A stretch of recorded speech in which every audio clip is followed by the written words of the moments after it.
Working on a weekend like usual. Way off in the deep end like usual. Niggas swear they passed us, they doing too much.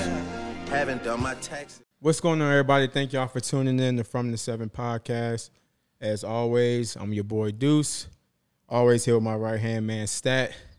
Today we got my brother, man, Zay Parham, a.k.a. Ziggy Marley. That's what I know him as. Here, man, he blesses with his time, man. We're going to get into his story. He has a nice jacket, by the way, man. HUVO Eve, shop HUVO, man. Don't forget. We also going to talk about some things he had to tackle to get there. He's actually a father of 3. So fathers, tap in, man, because you can learn a lot from this man right now. Sure. Before we get into all that, though, quick announcements. Yep. So make sure you guys follow From the 7 on Instagram. Subscribe to Stat TV. That's the platform that we're going to be posting all the podcast episodes. You can follow me at Stat Zay, Deuce at _Deuce West. That's where we'll be posting more of the behind-the-scenes content. All of your podcast content and clips will be on the Instagram at From the 7 Podcast. We're also on TikTok. And look, guys, our goal is 1,000 subscribers, man. We appreciate all the love and support we've been getting. And for us to continue to do this and add value to you guys, man, we got to keep growing this thing and getting this to more people. So our goal is 1,000 subscribers. If you guys are getting value from the content, if you like the content, make sure you like the video, subscribe to the channel, share it with somebody, and let's keep growing this thing. But tap in. You can also get merch in my link in my bio. We got From the 7 merch on the way. But, yeah, that's it, man. Yeah, man. We're going to plug all of Zay's stuff also at the bottom of the screen so you make sure you get your HUVO Eve gear and tap in with him. Let the people know, man. Zay, man, who are you, man? Perfect What's going question, on? Man, I am HUVO, you know what I mean? And that's said to be exact. I am a humane vessel, and that's that. My surname is Zay Parham, but for now I am HUVO. I'm here to push this message of a humane being. Hey, man, listen. We got a lot to talk about, man. Sure We're going to get into a lot of funny stories. Me and this man getting lost in Vegas. He got lost in Mexico. This man been through the wire, man, been through the ringer. So we're going to get into it, man. But first off, you know, coming from Highland Springs, man, a lot of people don't know. If you don't know Highland Springs, that is a primetime public school. Growing up, you wanted to go to Highland Springs. You wanted to play for this type of program. It's a rich program. You got to wait your turn, all that stuff.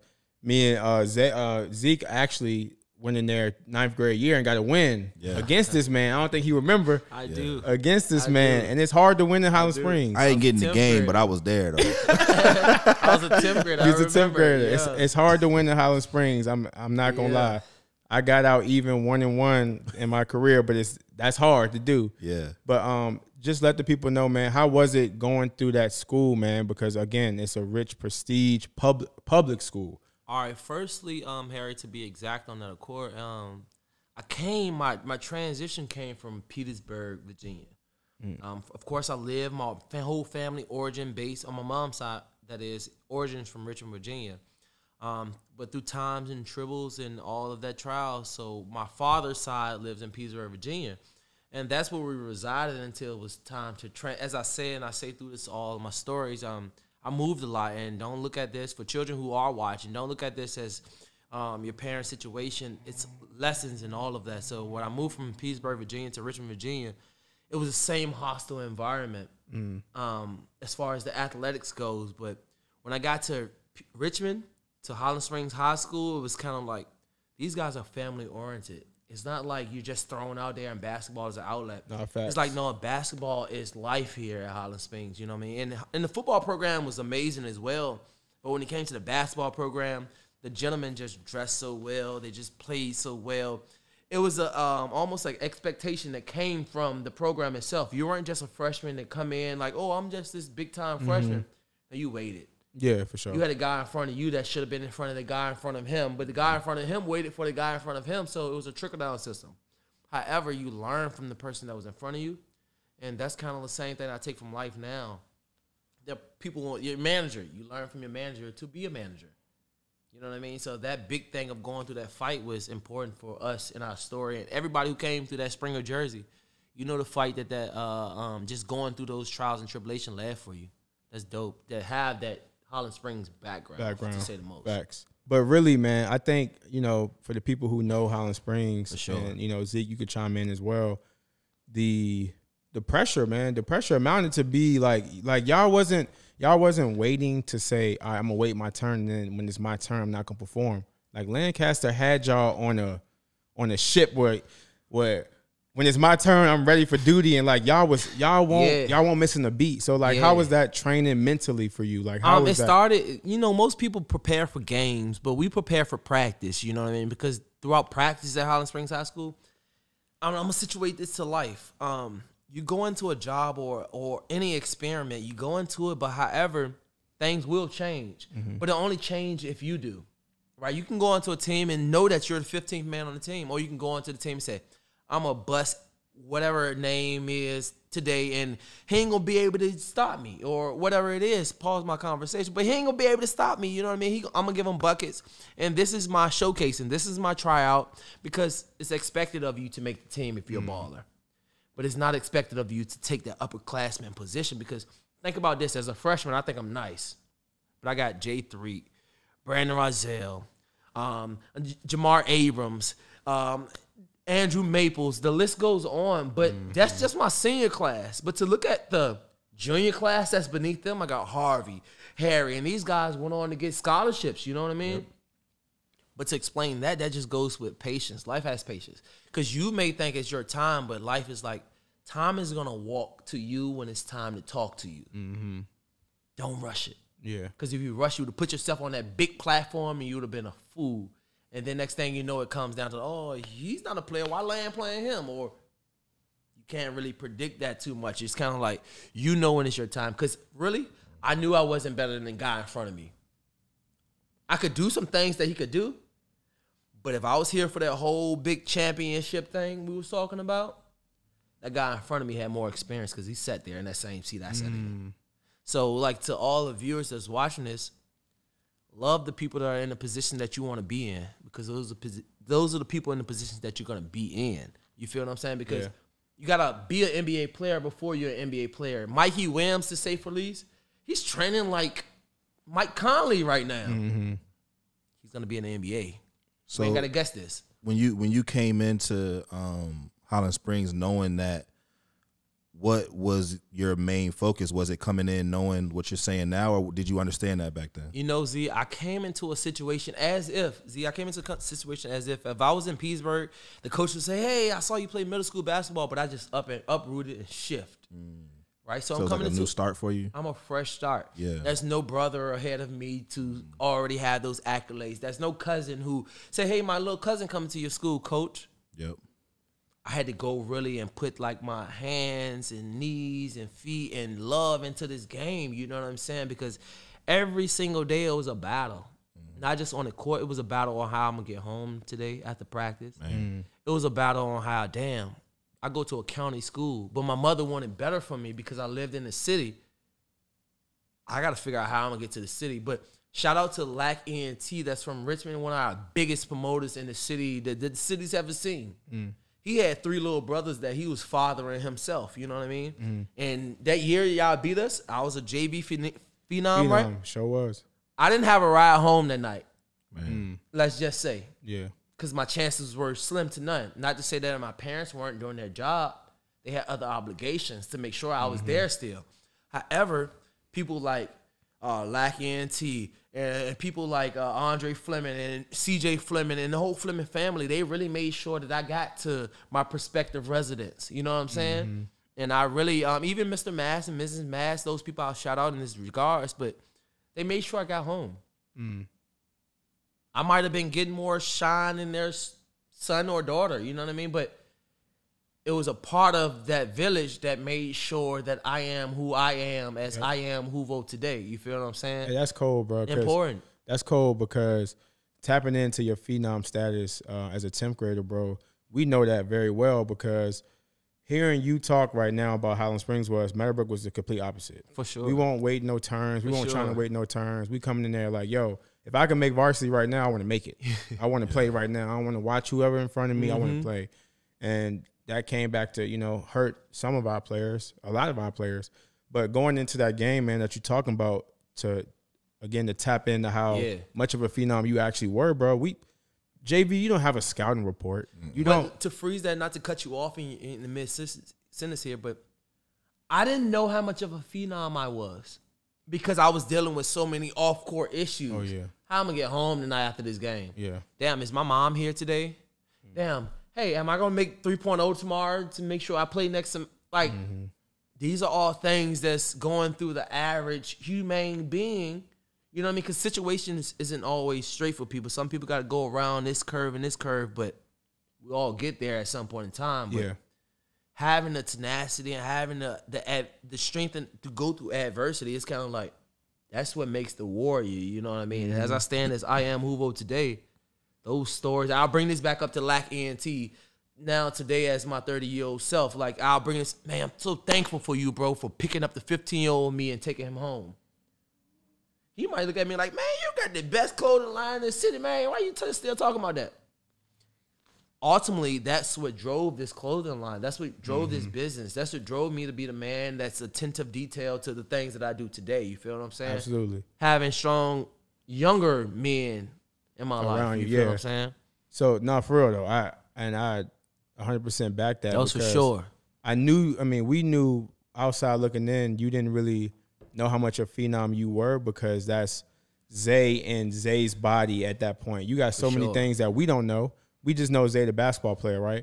So, again, coming into that game, bro, we actually talked about this on a couple podcasts ago, but we don't have a scouting report for JV, bro. Yeah. Like, you know Highland Springs is a tough place to play, and Highland Springs players don't understand that because that's your home gym. Y'all don't know how tough it is to go to Highland Springs and win. Like, that's like coaches are talking about that. That's like the game is circled. Oh, man, it's circled. You know it's what I mean? circled. Yeah. But, look, in real life, though, it's circled, but the coaches know if we lose – I really can't be that mad. I can't. I just want my guys to play hard. For sure. Fight. So For sure.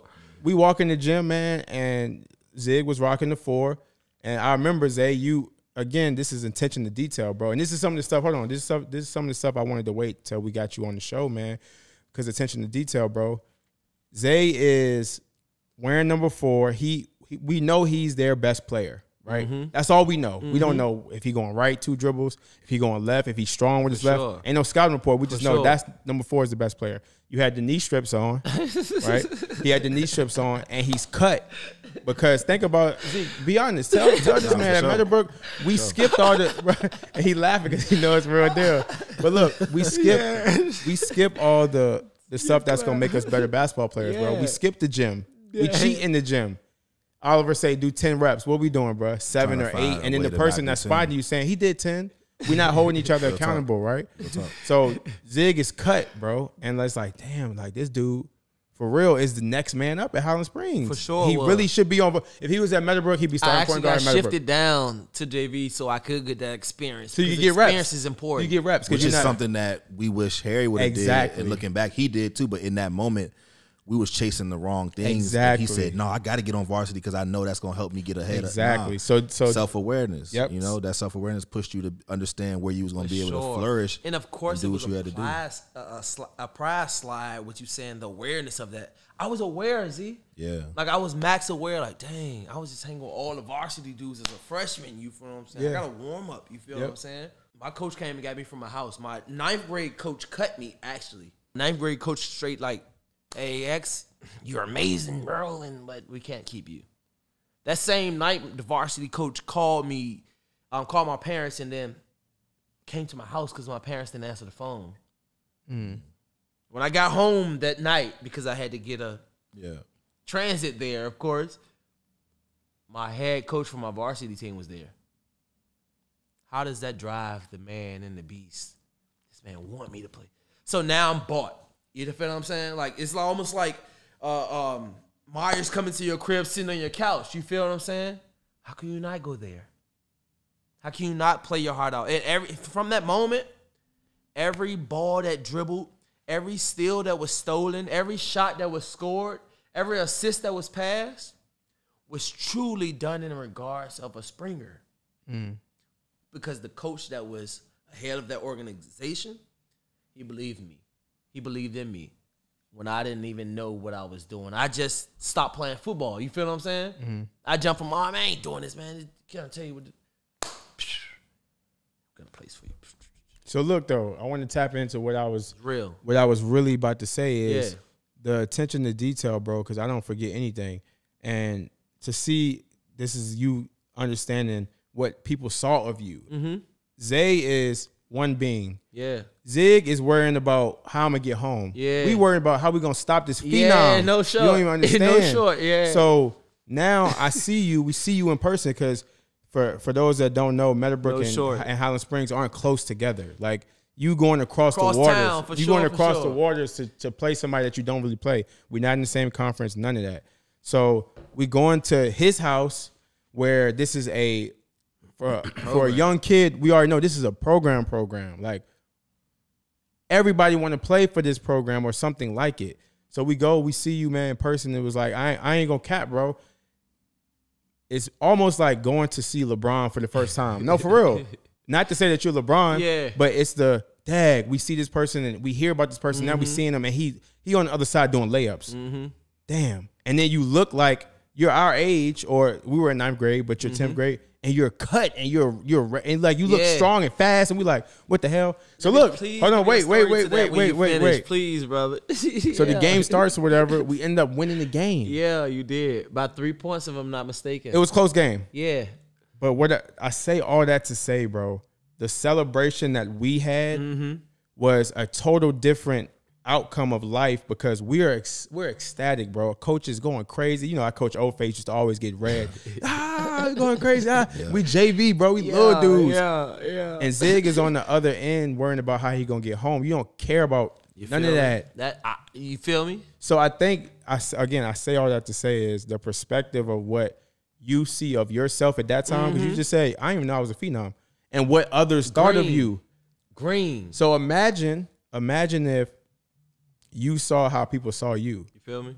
Do you think, I asked all that to say, do you think that would have took you further into your next transition, which we about to get into when you went to CNU, the first college you went to, but do you think believing in yourself or seeing yourself as how others saw you, you think that would have took you further? For sure. To be honest, just because I even tell adults, my friends as adults right now, I give them that cherish while they're here with me. You know what I mean? I say that I don't know what tomorrow might bring them. I want to gas them for tomorrow to be a hero. You feel what I'm saying? But at Highland Springs, you had to wait until your turn to be a hero.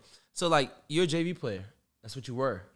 So if that makes sense to you, like nowadays, most JV players are like, if you're a great JV player, you're already on varsity to say the least. But being there on JV was a humbling experience to me because I was there in a position where I was forced to be a leader, right? After being amongst 16 guys who were like Division I players, you feel what I'm saying? And I'm just there as like basically their water boy because I'm not going to get in the game. I'm here because my coach believed in me for next year. It was a vision. Yeah. And that's why I still believe in vision to this day. I had no idea as a youngin' that I would be a college basketball player, to say the least. What I knew as a youngin' is that I love something. I love basketball. I love sports. And I had no idea that that would be my vessel, if that makes sense. Going to college, to say the least, as you were doing transition and say about Christopher Newport, from Highland Springs to college, it was still black and white. You understand what I'm saying? Because from not understanding your phenom ability to straight going to, hey, once a child that's athletic enough to go to college, he's a standout. That's a filter there. From middle school to high school to college, there's a super filter, you know what I mean? There's a super duper filter, and one thing that goes with that is understanding who you are. If you don't understand who you are as like on that range, you're not going to understand the next range. Somebody has to see that for you. And obviously somebody had a vision for me already because I didn't see college until my senior year. Yeah. You know why? Yeah. I had Brandon Rozelle in front of me. Oh, yeah. I had J3 in front of me. That's why I wore 4, to say the least, because that 4 was a legacy of pull down. I'm going here. I come to Highland Springs and I instantly feel family. Like I instantly feel like legacy. I instantly feel you need to try and put your name to walk in the Hall of Fame when you're 40. Yeah. You feel what I'm saying? Yeah. Because the guys in front of me already were stepping that step. Brandon was a sophomore starting, a freshman starting. Jay was a sophomore starting. To me, everybody in my county and surrounding counties said, oh, you go to Highland Springs, you got to be J3.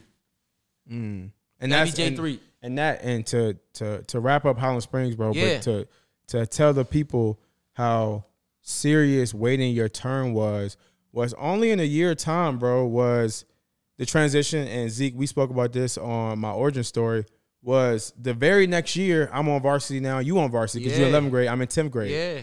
We play at Springers again. All right. So now at my house this time. No, we go to your house this time. No, sir. Y'all ain't never come to Meadowbrook. No, sir. We did come to Meadowbrook. They came to Meadowbrook. 30. No, yes, that was 9th grade year. That was my 9th grade. That was when Drew was played against Roselle. It was. Yes, it was. And Drew, after that, it was like, we ain't wasting our time. Y'all gotta come to us. Drew told me personally, like, bro, that game was like it was one of the craziest games. I feel like I was in Atlanta. But so 1 year apart from, number 4 is the Phenom. Yeah. That dude right there. Yeah. He's fast, he's strong. The very next year, that was in my origin story, I told you my very first start was against Highland Springs on a Saturday. It was, you got to guard Harry Lee. The Phenom that I just saw that I'm like, damn, how we going to stop him? He's not even playing now. Mm-hmm. Mm-hmm. And now it goes from me saying, damn, I wasn't even playing against Highland Springs last year. I'm playing against them this year, and I'm guarding Harry Lee. Yeah. He's getting 30 to say the least. But tell people how big. 30. Okay, because look. Biggest receiver in the league. look. Came to transition to basketball, could shoot the ball like Steph Curry when he was in high school. Not an NBA guy, but like when he was in high school, banging it like Curry. You know what I'm saying? Tell him, because look, I said his measurements about 6'3", 245. Okay, I was wrong then. I was saying like 205 or something. You tripping. Yeah, okay. So Harry was little LeBron in high school. Yeah, absolutely clean. Absolutely. And I'm $130 soaking wet, and that's my matchup. And he was a shooting guard. And that's my matchup. Yeah, that's my matchup. For sure. So that's the ability of how different our worlds were, bro. That's just, and it's crazy because we all from the 804, bro. Yeah. We all from the city. Yeah. So when people hear and they attach themselves into I'm from Richmond, or I'm from this place, or I'm from this place, it is so many people that's going through so many different things in that same area code. No doubt. And when we had George in here, when George was telling his story, like, dang, he was going through that. Johnson was a key catalyst to my career as well, bro. You know what I mean? As far as like me developing like the skills, the social skills. He was a key catalyst to that. Being from my city is like he was a front runner. You know what I mean? So like even when Hillary Scott hit me up to as far as Lynchburg goes, he's like, oh, there's a guy that's over in our conference. He's from Richmond too. Because the people from Richmond, as you think we have so many differences, we're so similar. We all pull it together though. We're so similar when we get outside of our area codes. You feel what I'm saying? Outside looking in, they pull us all together. They pull us all together. Because we have that same game for real. And we got that energy. You know a motherfucker from Richmond. That don't die, Z. You know what I mean? That don't die, Z. You feel what I'm saying? That lives with you forever and ever and ever and ever and ever. I don't care where you go. They're going to say, oh, you act like a Richmond guy. Yeah. You feel what I'm saying? Or if you say you from Richmond, it makes sense now. Makes sense now. Yeah. I hear it a lot. You just said recently that you didn't think about college till your senior year. Sorry, bro. I didn't think about college, my boy. Yep. Like, I was so caught up in life and what I saw from my peers and my uncles and my parents, you know what I'm saying? I was like, life is real. Like, if I told my mom I needed a physical next week or in 2 weeks, she gonna tell me 2 weeks not here yet. Because it was so much shit. That had before 2 weeks got here. You know what I mean? And that was important in my upbringing because it lets you know what you really value and what's really important.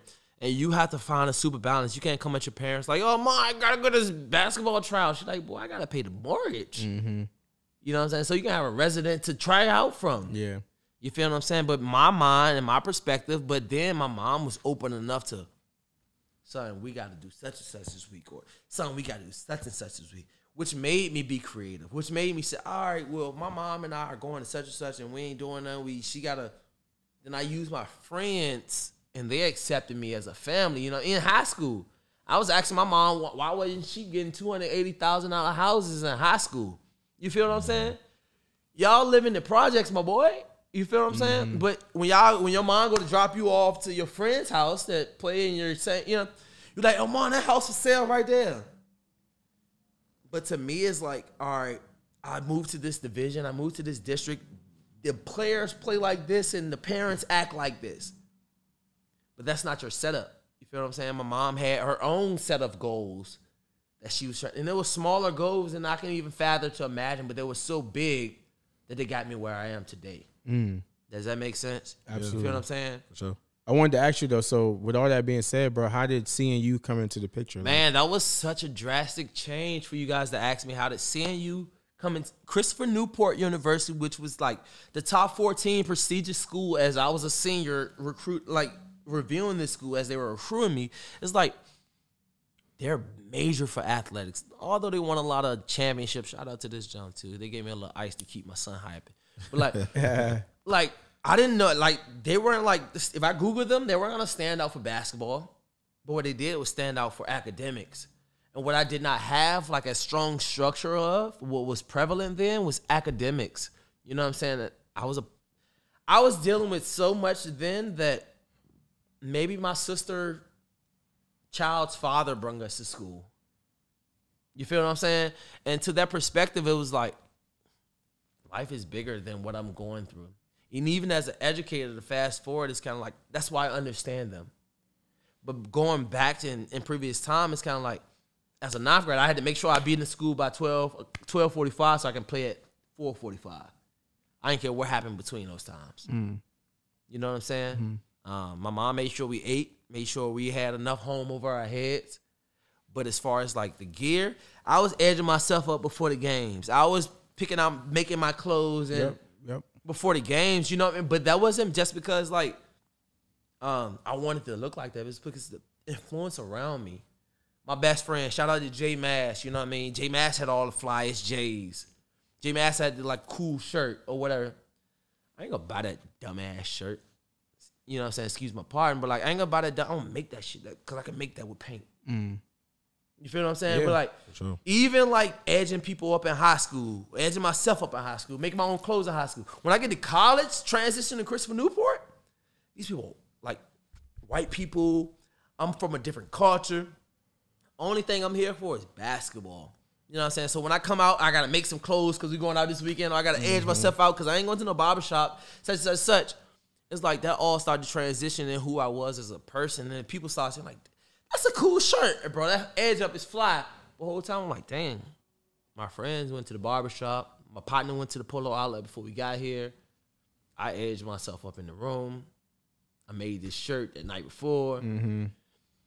Life kind of plays out in your hands when you don't stress what's going on around you and you handle what's in front of you. You feel what I'm saying? And that's where it comes to get, I am HUVO, you know what I mean? That's the basis of me. So what happened? What happened at CNU? Because you didn't finish your career there. I didn't finish my career. So there. what was the the shift like? So how did CNU play out? Let me tell you how CNU played out. I went to CNU. I was an amazing freshman, man. Standout freshman, Z. Like, it was to the point where it was like, you can be great. You can be All-American if you come back next year. But my mindset, and I'm not going to classes because I'm just exposed. You got a totally different population of people here for you. You know what I mean? My mind wasn't there. So, like, I tell all people with a mind, control it. Because I don't care what your physical attributes are like. If your mind isn't mission-based, then your physical attributes are going to be based. Like, you're going to sit there. You're going to counter-stone yourself, bump on the log. If that deviates it down to anything. I don't care. Oh, I need an opportunity. If you get an opportunity, what you going to do with it? If you get $1 million, what you going to do with it? If you get an opportunity to go to Harvard, what you going to do with it? It comes back to the perspective of mine. And I didn't grow that until schools after. So I'm thankful for Christopher Newport for even exposing me to what wasn't me. And you and Zeke, you attested this a lot, actually, what he just said as far as taken away from having that next plan. Like, yeah, man. I mean, and honestly, like, the way I articulate it is this: to be at the right place at the right time, it takes work on yourself, right? Because it's somebody that can be at the wrong place at the wrong time, but that could be the right place for somebody else. They could just be maybe a mile apart, right? And you ask yourself, like, in the analogy, why would that be? And it's like, what are you, like you just said, what are you doing to prepare yourself for that? Because I asked myself this: if you got everything you wanted, would you be able to keep it?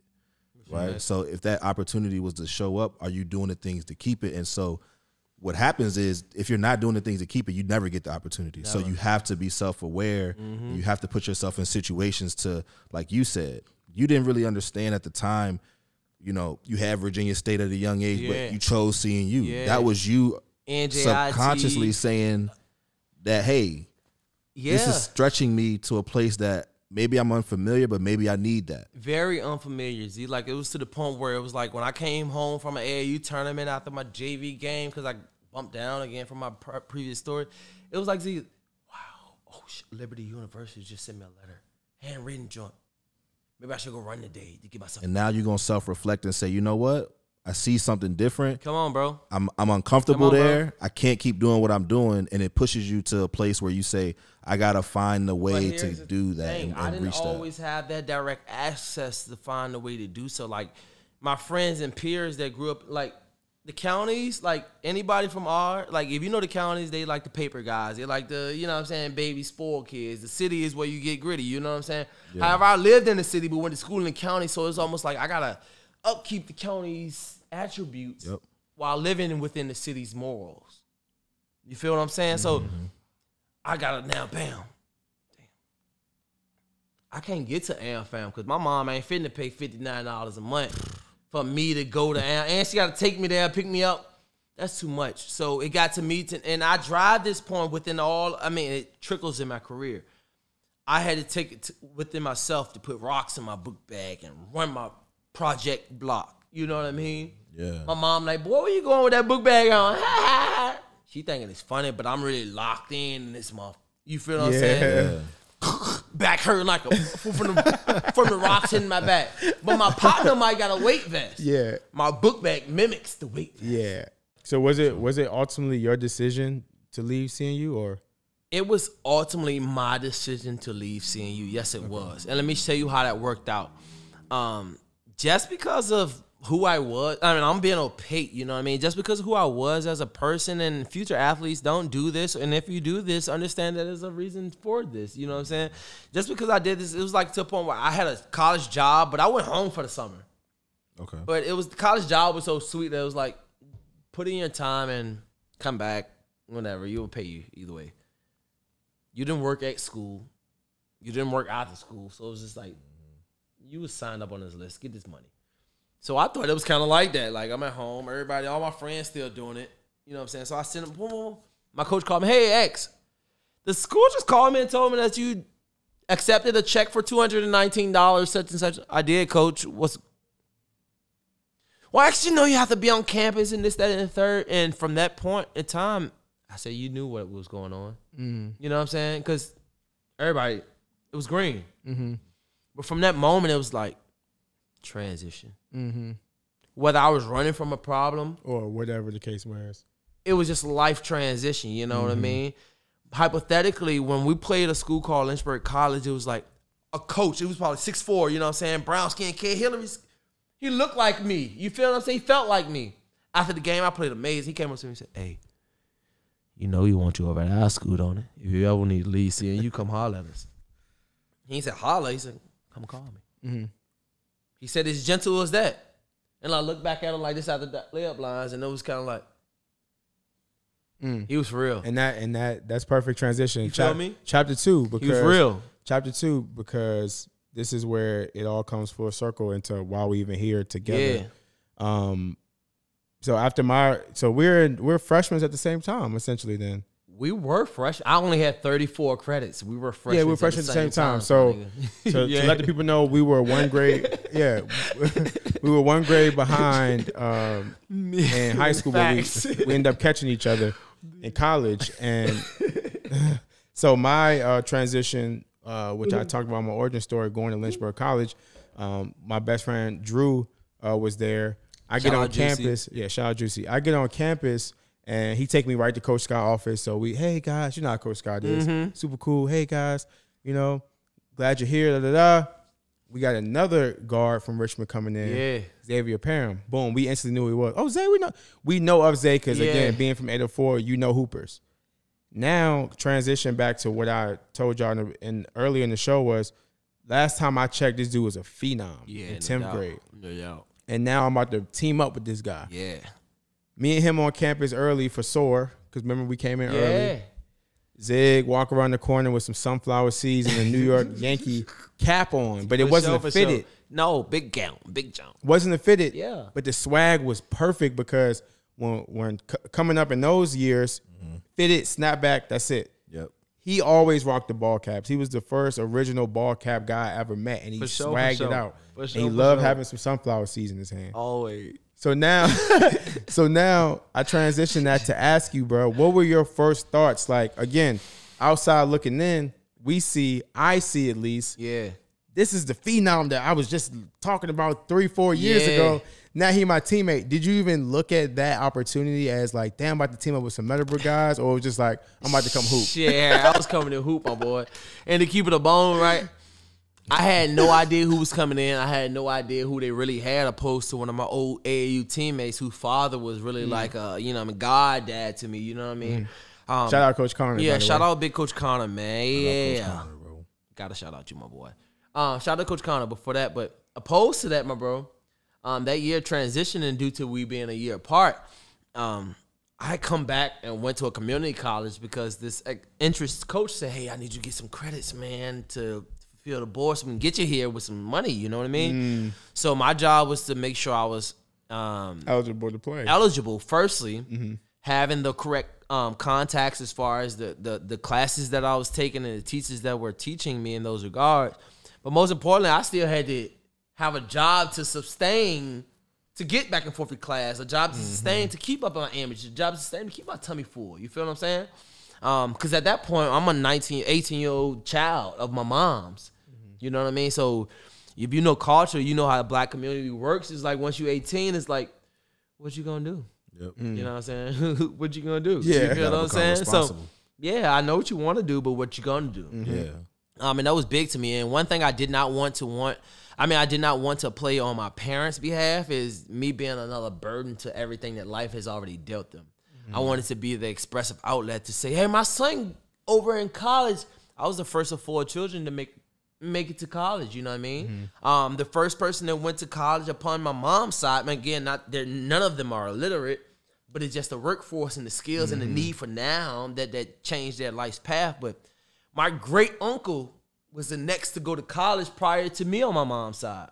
You feel what I'm saying? However, my great uncle played for my same high school coach, George Lancaster. Right? So I had a little, but it was kind of still like, I got some stuff to prove to the world. It's bigger than my parents because we got the same goal. I got to prove this stuff to my world. And if I do it for me, then I'm doing it for my mom because she get every trophy that the school give me. You know what I'm saying? So obviously she takes something from me being a standout, you know what I mean? And when I transitioned to Lynchburg College, let me tell you, let me give you my setup. Let me give you verbatim. I went from driving the Altima straight there that my mom purchased for me because she wanted me to have a new car to go to school with. It might have been like a 98 Altima or some shit in 2011. It was a new car. You feel what I'm saying? Shout out to my mom for that. You know what I mean? But she got me a new car to go to school with. And I remember driving to school the morning before. I had to drive 3 hours. You know what I mean? And my mom like, week before I knew this, you're going to have to drive to school by yourself. You know what I'm saying? Everything. I pack all my stuff up because, again, preparation. Your parents don't just throw you in the world. God don't just throw you in the world. It's always prep. You just got to be prepared for it, right? My parents say, my mom gave me a car. Pack all your stuff up and go to college now because you know you got to leave on the 13th. She don't know the address to this college. She don't know what I'm going to major in. All she know is you better be going to college. You feel what I'm saying? Yeah. Because we expect more of you. The expectations of my family, my initial family, is what kept me beasting. My sister might have been like kingpin or something. She like, my brother balling over at the Springs. You feel my big sister, you know what I'm saying? My brother balling over at the Springs. He tough, you feel what I'm saying? If I go to the hood, she might throw me in a tournament or somewhere in the hood or something. You feel what I'm saying? Yeah. My older brother already getting after it. I got a brother in Japan who doing the right thing, but I also got a brother who's serving 5. You feel what I'm saying? So my life at this time, transitioning to Lynchburg College, was like, everything is like, when I was at Christopher Newport, my brother who's doing 5 was just there. My game's the loudest man there. He don't know nobody here. You know, none of these white people here. And then my brother, shout out to him for that. You know what I'm saying? But because he encouraged me. But when he went off away, and it was only me, because my mom's, as I said in high school, my mom's was working. She couldn't make it to the game. My sister was trying to manage her squad. She couldn't make it there. My brother was the piece that's my little brother. I'm going to be there for him. When life took him away and put him in that joint, it was like, dang, who I do this for? What I do this for? I had to find reason and resonation, right? So when I went off to Lynchburg College, it gave me an opportunity to look off into mountains. If anybody never been to a mountain, or if you never been to a mountain, if you can't even envision a mountain, imagine what blue does to you. Blue relaxes you. You know what I'm saying? So when I was in that blue county, shall I say, that the Red Hornet represented, it was relaxing. I woke up every morning in mountains around people that had no identity or no idea what I had to deal with. So I could initially scratch all the shit that I was dealing with and move forward with what I wanted to deal with, using your vision, using your mind to protrude what you want to do in the future life. So if you come up in at Proverbs community, or you're a kid who got to go to after school programs, accept those people at your after school program. Accept the people that's coming in your life, because it's all part of your vessel, bro.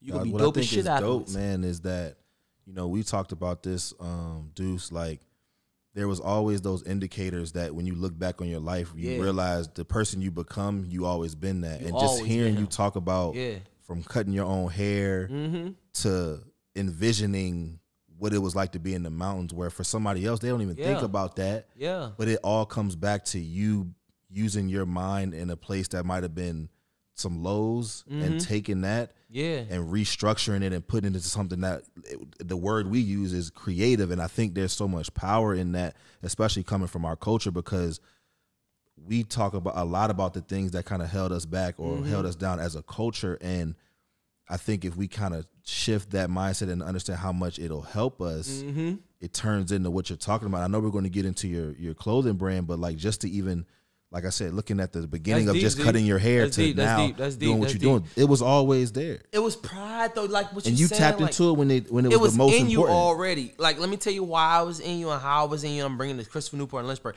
My uncles cut hair in barbershop. Shout out to my Uncle Keith and all those cut hair out in New Jersey and all this crap. But I took that skill that I thought was like something that my family just knew, because they didn't go to college. They just had skills. Yeah. I took that skill, took it to college. And when I didn't have funds, my friends and college dorm mates, they wanted haircuts. That's a job. You use your mind to create that. Your vision. You know what I'm saying? To be a creator is the creative thing. You know what I'm saying? Like, for sure. That's the biggest thing in the world, to keep creating what you have been created from. If somebody tell you to give you lemons and make lemonade, blah, blah, blah, that shit is real. Yep. And your mind is there. It's crazy, because going back to the transition of the Lynchburg, the experience that we had, man, we really went in a program that was struggling. Yeah, and for sure. Us being who we were, we brought new life to that program. You know what? Y'all brought new life to me, to be honest, Harry. When I met you gentlemen at Christopher Newport, when I transitioned through all of that, what I thought was my next opportunity, you know what I mean? My new life. Because I just got kicked out of school, so to say. I left it. They said it was all, I got kicked out of school. Let's just put it like that. I was a rebel, bro. Origin tell you I wasn't supposed to be there.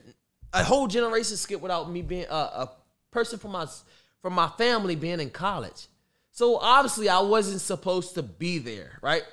But the fight and tenacity in me kept me fighting. And the people that came in my life charged me to keep fighting, right? So when I met you gentlemen at Lynchburg College after leaving Christopher Newport, it was kind of like, hey, I got some boys from the city, right? Because when I'm at Christopher Newport, everybody from 757, I got to prove my Richmond.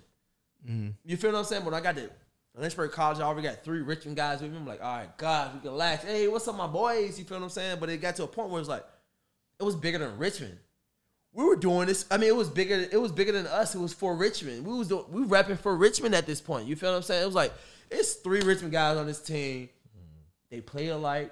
They got that dog. You know what I'm saying? It was like something in you that pushed out of you. You feel what I'm saying? And the world had to see that.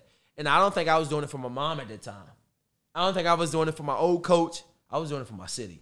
You feel what I'm doing it for Richmond. You feel what I'm saying? I don't know nobody out here from Richmond. We don't want some Richmond. We got to go hard.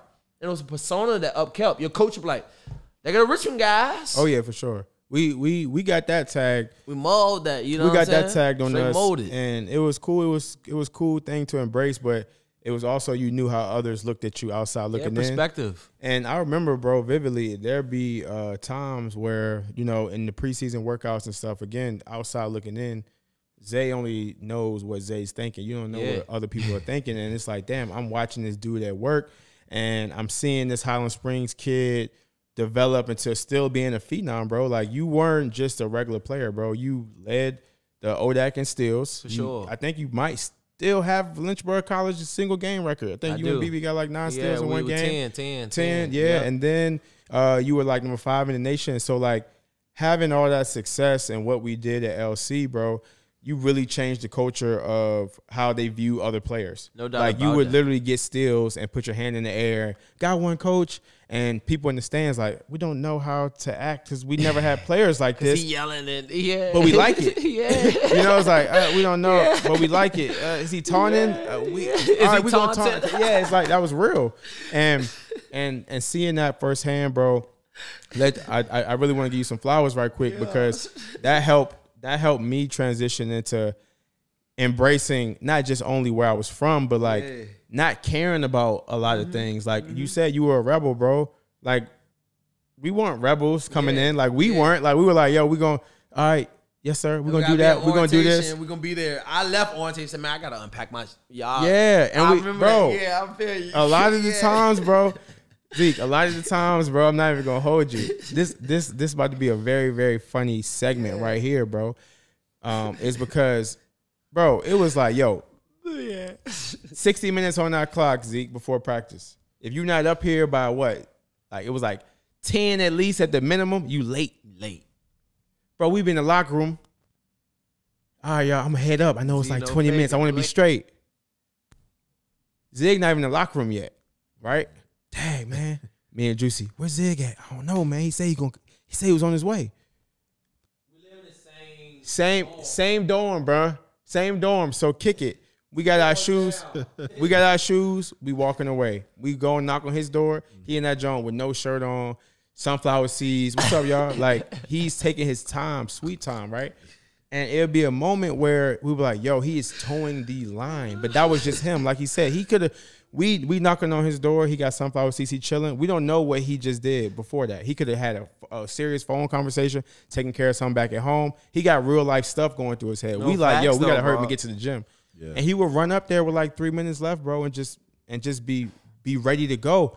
And I think one thing that I want to wrap this part up is what I want to say is Zay worked so hard and he was so different and he was so good that it was like whatever he got going on and he doing, we gotta let him do that. I think it's going back to how we looked at how I looked at. I can only speak for myself. How I looked at the opportunity to play with you and understand and learn, bro, because you were a pivotal piece to my development as a player. And to speak on this year, the following year, again, I speak on this in my origin story, but I hurt my knee and I'm injured and I'm going through these things mentally. And you knew how good I was. Mm-hmm. You knew what I brought to the table, and I wasn't fulfilling that. Instead of from where we're from, you kind of have people who not coddle you in a sense, but like, hey, man, I'm hurt. And you're going to be like, oh, man, I'm sorry about it. So let me drive that super point, Harry. With you saying that, where y'all from and how you reacted if a player wasn't able to stand up to those expectations. I ain't know how I was getting home at Highland Springs. Yeah.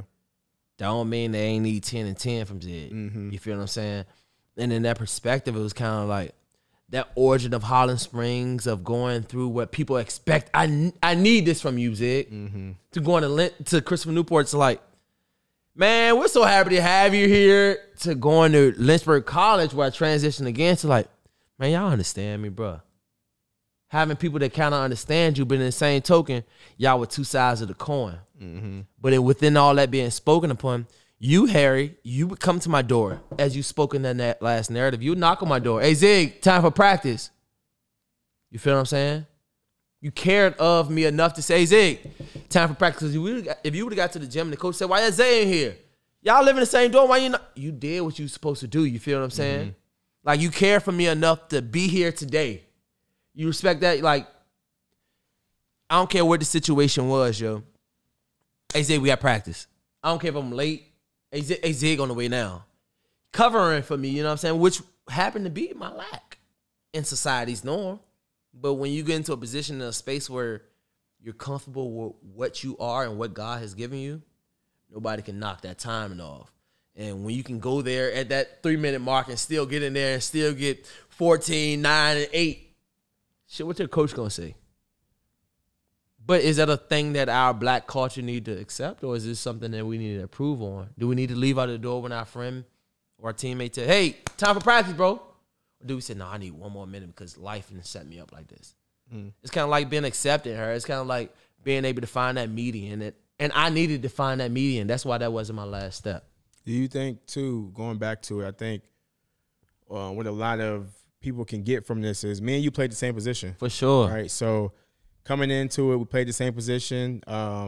We were battling not for minutes because you were the clear-cut starter, but one thing that I want to say is the role that I took to sit back and really, again, I don't think he should have did that, but to be honest, guys. But to be in awe almost of like, dang, this is the dude that, like I said, 4 years ago, we like, dang, that's little baby Bron over there almost. So now, like, dang, let me learn from it. I'm still getting better. But what I appreciate you for is when it was the opposite, when the roles changed for just a game or two. Yeah. Damn, Zay can't go today. He hurt. Yeah. He's sick. He under the weather. Yeah. You got to step up. All you did was encourage me. Like, it was never like, hey, bro, like you actually, it was almost like you wanted me to kind of be the best. Yes, you like, bro, you need to be you was nice best. as a bitch, bro. But like, you was so gentle, bro. You was like the Meadowbrook nigga, and I was the Highland Springs guy. You feel what I'm saying? It was like you was like a gentle nice, but I was like, no, I'm nice as a bitch. You know what I'm saying? But I needed you to be nice as a bitch too with me, because the guy that was playing, no disrespect to the guy that was playing beside us, but like, I just feel like Richmond would have won a championship right away, because that's how much I care for my city at that point in time. You feel what I'm saying? Facts. Is what we carried. Facts. So again, going back into that year about you encouraging me, and there were games that stood out to me about the E&H when you couldn't go on a bad ankle, and then it was like, yo, Z, can you go? And although you want me to be the dog with you, Zay I got to be the dog for myself Pride too. slide, so, right. Yes, I can go. Game go on, you really can't go. Yeah. Now it's my turn. You literally walked up to me like, bro, go take care of business. Yeah. It wasn't no, and players don't understand that. It wasn't like a, hey, I'm gonna just act like I can keep going because I don't really want this dude to shine. Yeah. It was like, dog, go take care of business. And I appreciated that. And I played my ass off that game. You balled, then you might have a dub or something. I like 16, 8, and 7. I remember them stats. But real fact though. But that was key to, kind of going back to what we talked about in the very beginning was where you were from, Highland Springs. Y'all had that system where this is like, even though I'm waiting my turn, I respect this dude. He respect me because he know that I still might can give him work, but it's just my turn. Every practice you got banged out. You know what I'm saying? No homo, but like you got banged out. Like you really came in and you knew it was a battle every day. That's why you had to be on that floor at 4:00 on the dot. Yep. You feel what I'm saying? So now transitioning into our junior year when you had to leave, bro. Ooh, like that was tough. How did? Because again, your mental already is taking in a lot of stuff that people don't understand, right? Yeah. So you at the top of the mountain now. Yeah. You living in mountains, but you at the top. Yeah, literally. Like, I was comfortable there actually to be no. You love Lynchburg. I was comfortable there. You love Lynchburg. I was comfortable there. Yeah. So I was like 3.0 in my academics when I got there. Like I started tightening up in my academics because again, once you're around it, you in it. Yeah. Once you in it, you win it, right? You feel what I'm saying? So like I was around it, so I'm engaged in going to class or at least being 5 minutes late. You feel what I'm saying? So it got to the point where it was like, all right, dang, I've never done this well academically. It made the dean's list for a semester. You feel what I'm saying? Yeah. It was a care. It was he was going to class every day. He was a 3.0 guy. You know what I'm saying? Yeah. I made the dean's list was, I'm turn. It ain't just the basketball court. But then when it got to the basketball court, I was going through life shit. You know what I'm saying? That same junior year. My mom was forced to move from the residential housing that she was in, so it pushed a big turmoil on her. My wife was undergoing super surgeries at the time, which was my girlfriend at the time, you know what I mean? But that was major for me, because she was a big emotional part of my life, you know what I'm saying? She still remember, got one, you feel what I'm saying? Because I'll let you know what's going to happen because I was so far ahead of what was going on in front of me, right? My wife can contest to this, you know what I'm saying? So it was like I was going on with, it was too much stuff. I was influenced by too much. And being there for a second year around, it was kind of like, I was comfortable. If I go back home, I'm at home with it. You feel what I'm saying? So I think I remember this. Yeah, for sure. I was at home with it. I remember this day vividly. Give it up. We were in that little film room we had right when you walked first in. on to the left hand side. I'm with you. And to take it all the way back, bro, I believe your grandpa had passed away. Yes, he did, bro. My granddad had passed away. Thank you for remembering that, bro. Yeah, your granddad passed away. So it was already a touchy moment. Yeah. I just came home from Christmas break, if I'm not mistaken. My wife was going through what she was going through. Yep. So there was a lot of mental, at that time, we kind of weren't tapped into really what we were really going through. Yeah. Coming from where we come from, we don't even know how to open up to people. Yeah. That was an outlet for us being out there. Outlet. Yep. You didn't want to revisit what you had already. Exactly. Respect. So coach comes in and I think Jim May walks in with him. That's a trainer. And he's like, hey, guys, we did a random drug test. Yeah. And these are the people that's going to be tested in 24 hours. And he reads off the names, and yours is on there. For sure. It was. I remember you coming up to me and Drew because we were very, very close, us three. And you was like, hey, dog, I got to go home. I'm about to tell coach and whatever and see what happens. So you tell coach, hey, I got to go home because you had to go to your I really did. It was no faking. I really did. You really had to go home. There was a funeral the next day. They said, okay, and us thinking of outside looking in, we thinking, okay, they're going to move to the next person. Yeah. They go, okay, well, Zay, you don't have 24 hours. You got to take it right now. Yeah, before practice type job. Right now. Yeah. And you walked up to us and said, they telling me I got to take it right now. I'm about to go talk to coach in his office. Because you went to talk to Coach Scott. I did. I remember going to talk to him. And, to wrap up that story, you end up not passing the drug test. Yeah. And you had to leave, bro. Yep. And, again, outside looking in, I keep saying that because, again, Zig knows who Zig is. You didn't know how I looked up to you or how I even viewed you. Respect. And going into your room that day, bro, in Shaq, I remember the pictures you was from that packing day. your stuff, bro, and you was like, I'm out.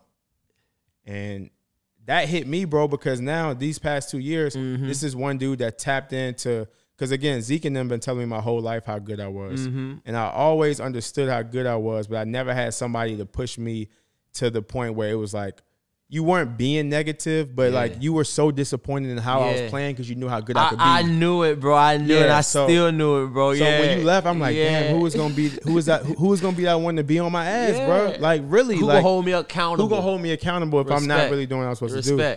So that day was tough because not only was it tough for me, but our whole team was derailed, bro. Like again, you was leading so many stats and steals and stuff. And you told me this, brother. Yeah. You told me this. To put this in perspective, y'all. That's crazy. To put this in perspective, when he was leading the conference in steals, and he was like top 5 in the nation in steals at the time when he left school. Number one. It took the next player 6 games to catch up to him. So number 2 was 6 games away from how your lead was so huge. It took the next player 6 games, and it wasn't 6 games like they getting 1 or 2 steals. They getting like 3 or 4 or 5 steals a game. Real. And it took them 6 games to catch up to this man. So that's how great of a player you was, bro. But tell the people how, because again, Deuce only know what Deuce was thinking. What were your first thoughts of when you was packing your bag, bro? What did you even think about? How was life at that moment? My first thoughts initially was, damn, am I gonna be able to go overseas? My second thought right away was, fuck, I let my parents down again. I really let my parents down again. You feel what I'm saying? I really let my parents down. Because it wasn't like what I'm going to school for, what I'm going to do, who I'm going to do it with. Because, again, my mom never even been to this fucking campus. I've been there a year and a half. So, obviously, she don't give a damn. It's just the fact that I'm going to give a damn. You feel what I'm saying? And the fact that I got to come right back home again after I just left for 10 years, which my whole family was like ecstatic for. It was like, all right, Zay, what you about to do now? How you about to act? This is another transitional stage, for me. And I still remember a picture where I had a basketball in my hand. I was just trying to act like it wasn't happening, so to say, because in realism, that was just basketball. I had much bigger shit in life to deal with. But the bigger shit in life to deal with was my focus. It's like, damn, how am I tell this to my mom? Because that was my bigger shit in life to deal with. Like, what we were going on at home,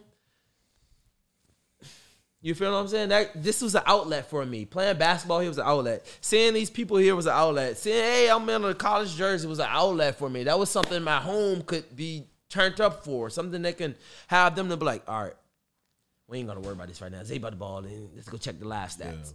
You feel what I'm saying? So that was a piece for me. But then once I had to come back and be a piece to my family, it was kind of like, all right, what I'm about to do now. This college that I just said, all right, I'm going to go here just for the stream. They kind of say, all right, bro, we're going to do it. It wasn't even like an NCAA random. It was kind of like, you're the nigga on campus random to me at the time. You feel what I'm saying? Because I was an outcast. You feel what I'm saying? Yeah, and I ain't gonna lie, it was kind of weird. I was an outcast, bro. And the people that was on the list. I was an outcast, bro. Because, you know that. Look, Juicy, shout out Juicy. Juicy got like random tested like every year. Yeah, like twice a year almost. Yep. Dang, that's crazy. Yep. That's crazy. I was an outcast, bro. So it's almost like the world was like, let's see what you. But it's so much to now where you have so much control over what you do with your own life that I advise the audience to control your life, bro. If you know that your family is waiting on you and expecting these things of you, don't have to go back to your family to explain another disappointment.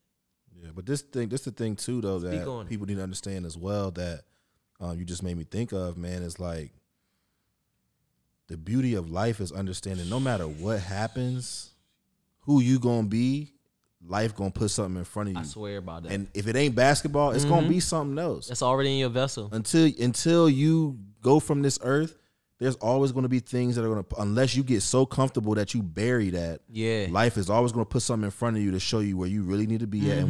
And I say that to say this because I can relate to you by being an outcast. When I went to EMU, I was an outcast for many reasons. And I respect you because coming from Richmond, now me and you didn't have the same upbringing, but we definitely got the same energy, especially when it comes to basketball. And me coming in as a walk-on, I had that energy. So I was an outcast. They was labeling me as you trying to be the next George, but you're trying to walk on. Like, who is this guy? And on top of that, I had a situation where I got in trouble for smoking because somebody snitched on me. They didn't even see me do it. But I understand what it's like when they already got that perception. And so I say all that to say this. We live in a world where when people hear that, especially with us black people, they gonna label you and try to bury you for the rest of your life. You are what they say you are. You know what I'm saying? Yeah. But one thing I understand is that those people don't understand what it's really about, because people who really know what it's about, you can get to the bottom of the bottom and life gonna still show you there's another way to get there. It's still gonna take a lot of work and a lot of self-awareness, but at the end of the day, who you supposed to be, the man can't control how you get to that. Sir. It's always up to you, and there's beauty in that. And again, looking at your story, there's so many ways that you can look at it where, like I said, even if it's just talking about you cutting your own hair, that's not something that everybody can tap into or everybody has. That's something that was specifically for you. Yeah, you gotta have a creative imagination to do that. He cut. I got a couple Ziggy cuts, bro. Yeah, you know what I mean? Definitely walking in there getting the lineup was common. Yeah, not even just that. Like, taking what I'm saying in that context. Yeah, I'm with you. You cut your own hair. You get to a situation where it's a demand for it. I used to cut my hair. What if he never had to cut his own hair? Even though your family did it, that wouldn't have. But whatever it took for you to tap into that, but they would tell you to watch and learn. You ain't gonna just get no haircut for free because they knew it was gonna spark in your mind at some point for whatever reason. Ziggy cut. $5 was a good Ziggy jump. And in his mind, he said, "Shoot, it's 10 people, $5. That's $50." Now he was good. Now he was good at that. He was good at that, and it was off the strength of he knew he can get us out the way too. Like we're not asking for no, hey man, let me get a blend fade. No, for sure. But my point is that was always there, man. And you look at anybody's story. I mean, everybody we had on the podcast up to this point, everybody we're gonna have after, even in our own stories, you can be counted out all day long. It do not matter. You got to ask yourself those hard questions. You got to look at who you were when your back was against the wall. That's true. And when you had to just figure it out and you couldn't ask nobody for the help. That's where that character come in, though, Big Z. You know what I'm saying? That's where that character come in. And I test. And I always really are when it get down to it. And mind you, when I left Lynchburg College, I know you guys probably have transitions to this, but when I left Lynchburg College, it was like I was prepared for the fucking world. Yeah. Because I felt like at that time and at that place, I had hit my highs and I hit my lows already. You was pushed to that point. You feel what I'm saying? Being stimulated to, he's going to college, he's going to go to the NBA, blah, blah, blah. They don't know I'm just going to college. You feel what I'm saying? Yeah. To the point of like damn, I've hit my low. I'm about to get kicked out of this motherfucker. With my people who just hype me up to, you know what I'm saying? Now my mind is like, I can't be bent. You know what I'm saying? I can't be broken now. I've hit that. I've hit that. I got to make a taller ceiling and a taller floor. You feel what I'm saying? That was the biggest beast to me. And as I transitioned, my coach, when that happened, when they say, X, you can't come back to this this private school, you public fucker. Like, it was kind of like, my coach called me the next morning. Hey, X, how's everything going over at Lynchburg College? My coach from Highland Springs High School. How's everything going over at Lynchburg College this second year around, blah, blah, blah, blah. I want you to transition over to Virginia State if you feel up to it, because simply, I might take the job there, but he putting all his pieces in play. Bringing my point guard, boom, boom. If I take this job on, he an older man at this point in time, you know what I'm saying? But if I take this job and bring my point guard back, boom, boom, boom. Him calling me and telling me to get my transcripts prepared me before that moment even happened. Because remember when it happened, I was like, all right, I'm out of state. Yeah, and to attest to that, he literally had a plan. When he was packing up his duffel, he was like, yo, I'm about to go to Virginia State. And that was a great segue into what I wanted to ask you next was, bro, you're going now from, because this this chapter 3. This chapter 3. It's chapter 3, my boy. But you're going from 2. Technically 4 big dudes. True. Because I had to go and live as a 19 in a community college. Basketball-wise. Chapter 3 of basketball college. Yes, sir. You are now transitioning into 2 schools that was predominantly white. Yeah. To a HBCU. Yeah, from a hood nigga. So going back to what you said about shell shock from going from Highland Springs to, Brody, how are you? Now you're going back to our roots. Yeah. What was your first couple steps on Virginia State campus? Man, my first couple steps was like, why the fuck didn't I sign this contract when I was in the 10th grade? Okay. Because it was almost like life spins you. Like, for example, when I went out to Lynchburg College, as an 11th grader, my first actual Division I interest came from Liberty University, which was located in Lynchburg, Virginia. You feel what I'm saying? So, like, having to spin my wheels back and get back to Lynchburg was kind of like, bro, life told you to go there 2 years ago. You were supposed to go there and then head back and get you. So almost you can hold yourself up if you don't go up the same way you're coming down. You feel what I'm saying? But, like, in that sense, it was almost like God already had everything I needed to be. I needed to go to those mountains. God needed to go to mountains. You feel what I'm saying? So I needed to go to those mountains to find my sanity. And once I was able to be released back into the village of people, I got to Virginia State where most people would say, oh, I know you tricked it off there, bro. I know you were burning that gas down. I know you were busting them bitch down. It was like, nigga, I'm a grown-ass man already. I already got a lady who loved me. I already got a fucking home. You know what I'm saying? I already got a BMW car. It's like, nigga, I'm here already, nigga. Like, it's like, I'm here to play basketball. What you need me to do, coach? And my coach thought I was one of the most mature guys he could have had on his team. You know what I'm saying? But I won't here for all that. I already got all that shucking and jiving out of the way. You feel what I'm saying? But imagine if I was shucking and jiving in my hometown from the start. Oh, yeah. My career would have been blown. I would have been working at fucking Amazon already. And it would have been like, but the fact that I got to experience outside and the people from my hometown got to experience outside too. Once I came back home, they just wanted to know why I was here. You know what I'm saying? What was it like? They didn't ask why I was here. So before they could ask why I was here, I was already out on my next boat. And whenever I came back to my home again, because I resonated back to Petersburg, Virginia, which is 30 minutes from Richmond, Virginia, right? It was kind of like, man, you at home. We finally get to watch you play now. And at that time, Virginia State was on its way to kind of like developing a program itself, getting into we want to be a D1 school. You feel what I'm saying? So the basketball program, we had a whole lot of D1 transfers coming in. So I came in right at the perfect time. My team was the best team that Virginia State ever had, and I repeat that, ever had. Right? The stats and the public could tell you so. Shout out to Lurie, shout out my partner out from New York, Ma. Shout out to Larry Savage, all them people, right? These were all D1 guys. You feel them? I was a D1 guy. You feel what I'm saying? Like point blank, period. Yeah, absolutely. A D1 guy. Absolutely.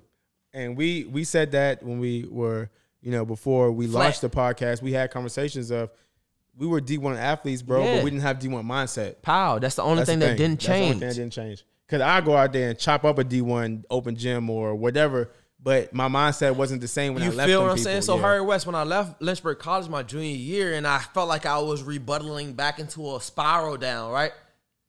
The beast came out of me because I've been through this before.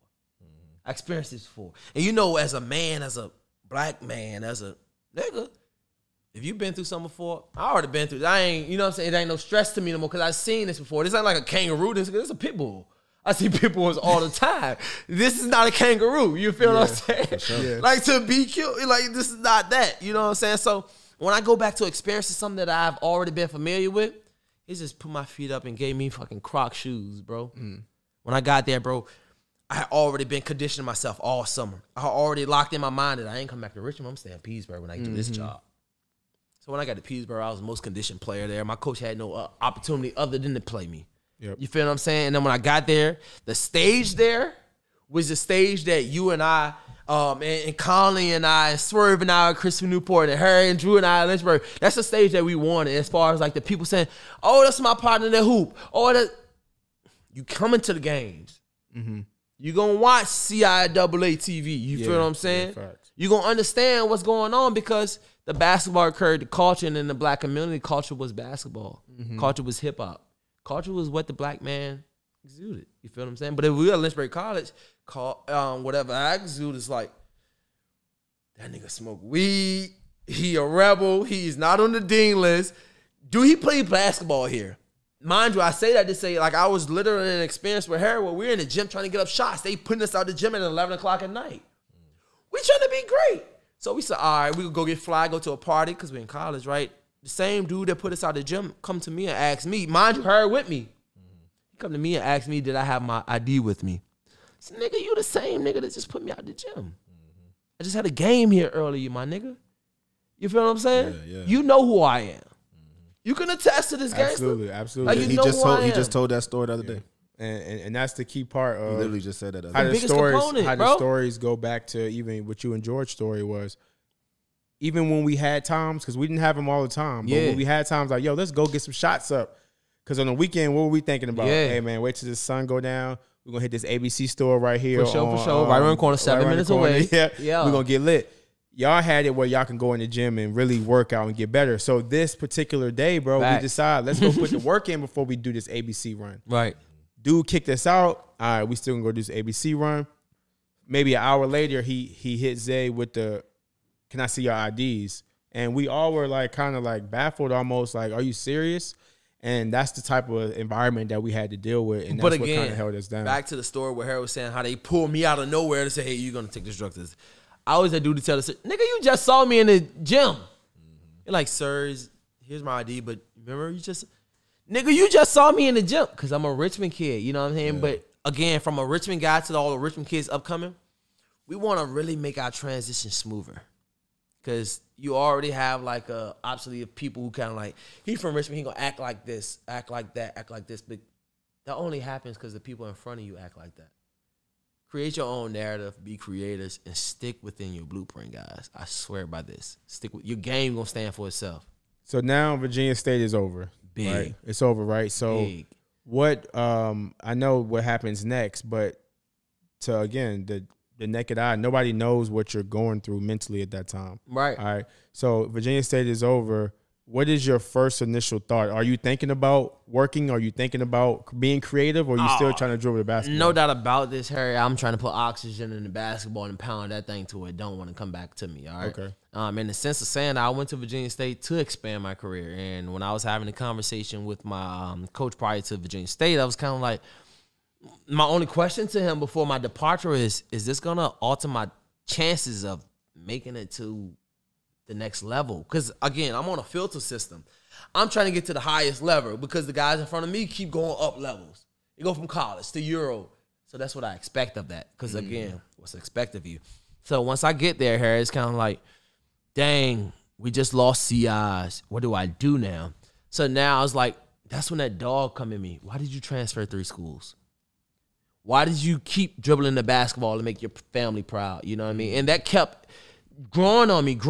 So throughout the summer, I went to one camp out in Norfolk. That didn't pan out. Great expectations, and played well.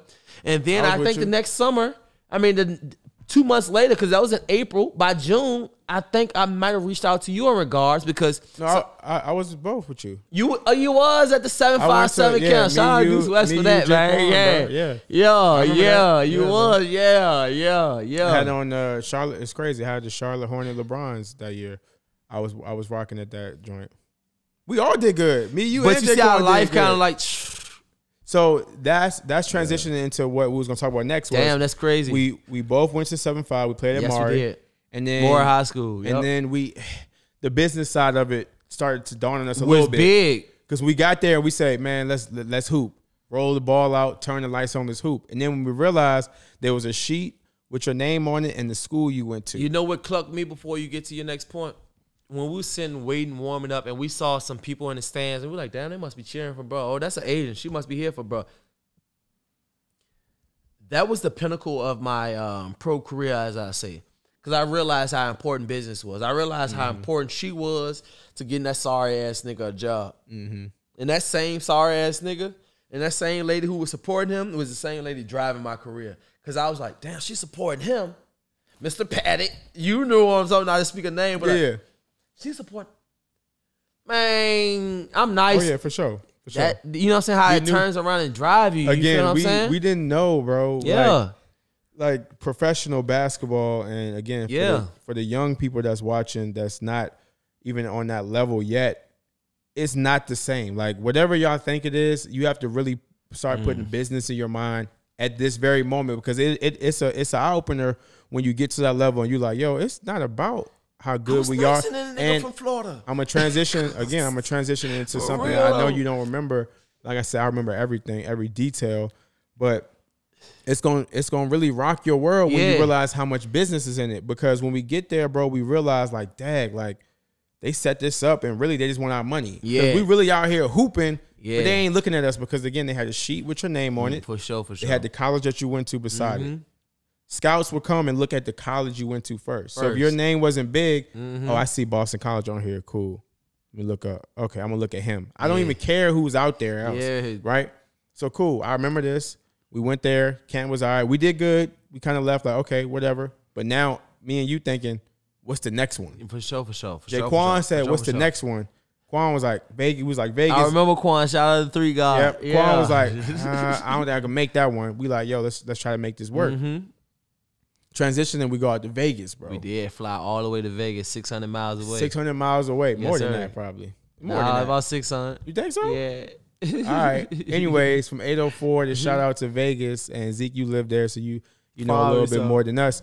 But we're in Vegas at a different time where there's no public transportation besides taxi and bus. Like there's no Ubers, Literally. There's no Lyfts. We don't know that though. Yeah. We don't know that. Yeah. We get out there.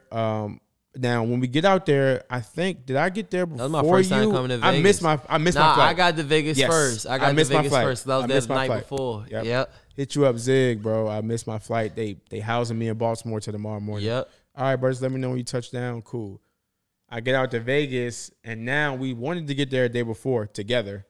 I don't have time. Get lax and chill out for a little bit. Now we get there. It's not. We here for Vegas for pleasure. We here for our dreams to become a reality. And what the business side sold us to say, this pro coach gonna be there, this scout gonna be there, this gonna be there. But what happens is Summer League, NBA Summer League was happening at the same time because me and you went to the game. Yes, we did. Shout out to Max. They sell who's going to be there because that's the people that's going to be in the city. That doesn't mean that's the people that's going to be walking through that gym looking at Zay Parham or Deuce West or Harry West at that time. Entrepreneurs. So that's how we knew with business. We go out to Vegas. We do our thing, bro. We do good. And this is what I wanted to bring up. Very well, to be exact. This is what I wanted to bring up. One of the last games, bro, and you can attest to this, you remember how well we was playing, especially the last game that I really played because my team, again, the politics of it, I had a dude on my team. We can't skip the fact that desire and opportunity met and we ran 5 miles in the desert of Vegas. Yeah. I was going to get to that. You're right. Let's touch on that right now, actually. Legit desert, though. Let's touch that. Look, let's touch on that right now. Desire and opportunity. Let's touch on that right now. Gosh. The first day, I land. Ziggy, all right, man, let's do this. Let's do that. We know we got blah, blah, blah. Cool. We don't, from Richmond, bro, going back to Tom, we don't think, let's get to the gym an hour or 2 hours before. Prep it. we trying to map up when we could get to the gym to start warm-ups. Like, we're not thinking about let's stretch, let's look at whoever. We just like, let's just go hoop. That's what we know. Once we go outside, we realize there's nobody to take us to the gym. Yeah, respect right away. We like instantly, Z. We're like, hold on, nobody can take us to the gym. We don't know where we at. Ziggy being Ziggy going, I got us. Let me ask so-and-so right here. Hey, my man, da-da-da. He like, yo, you know what? Take this bus, get off on this stop, take this bus, then get off on that stop, take it to the transporter, then you should be there. We don't remember those directions. Sound like Mexico. Yeah, exactly. Basically, same thing.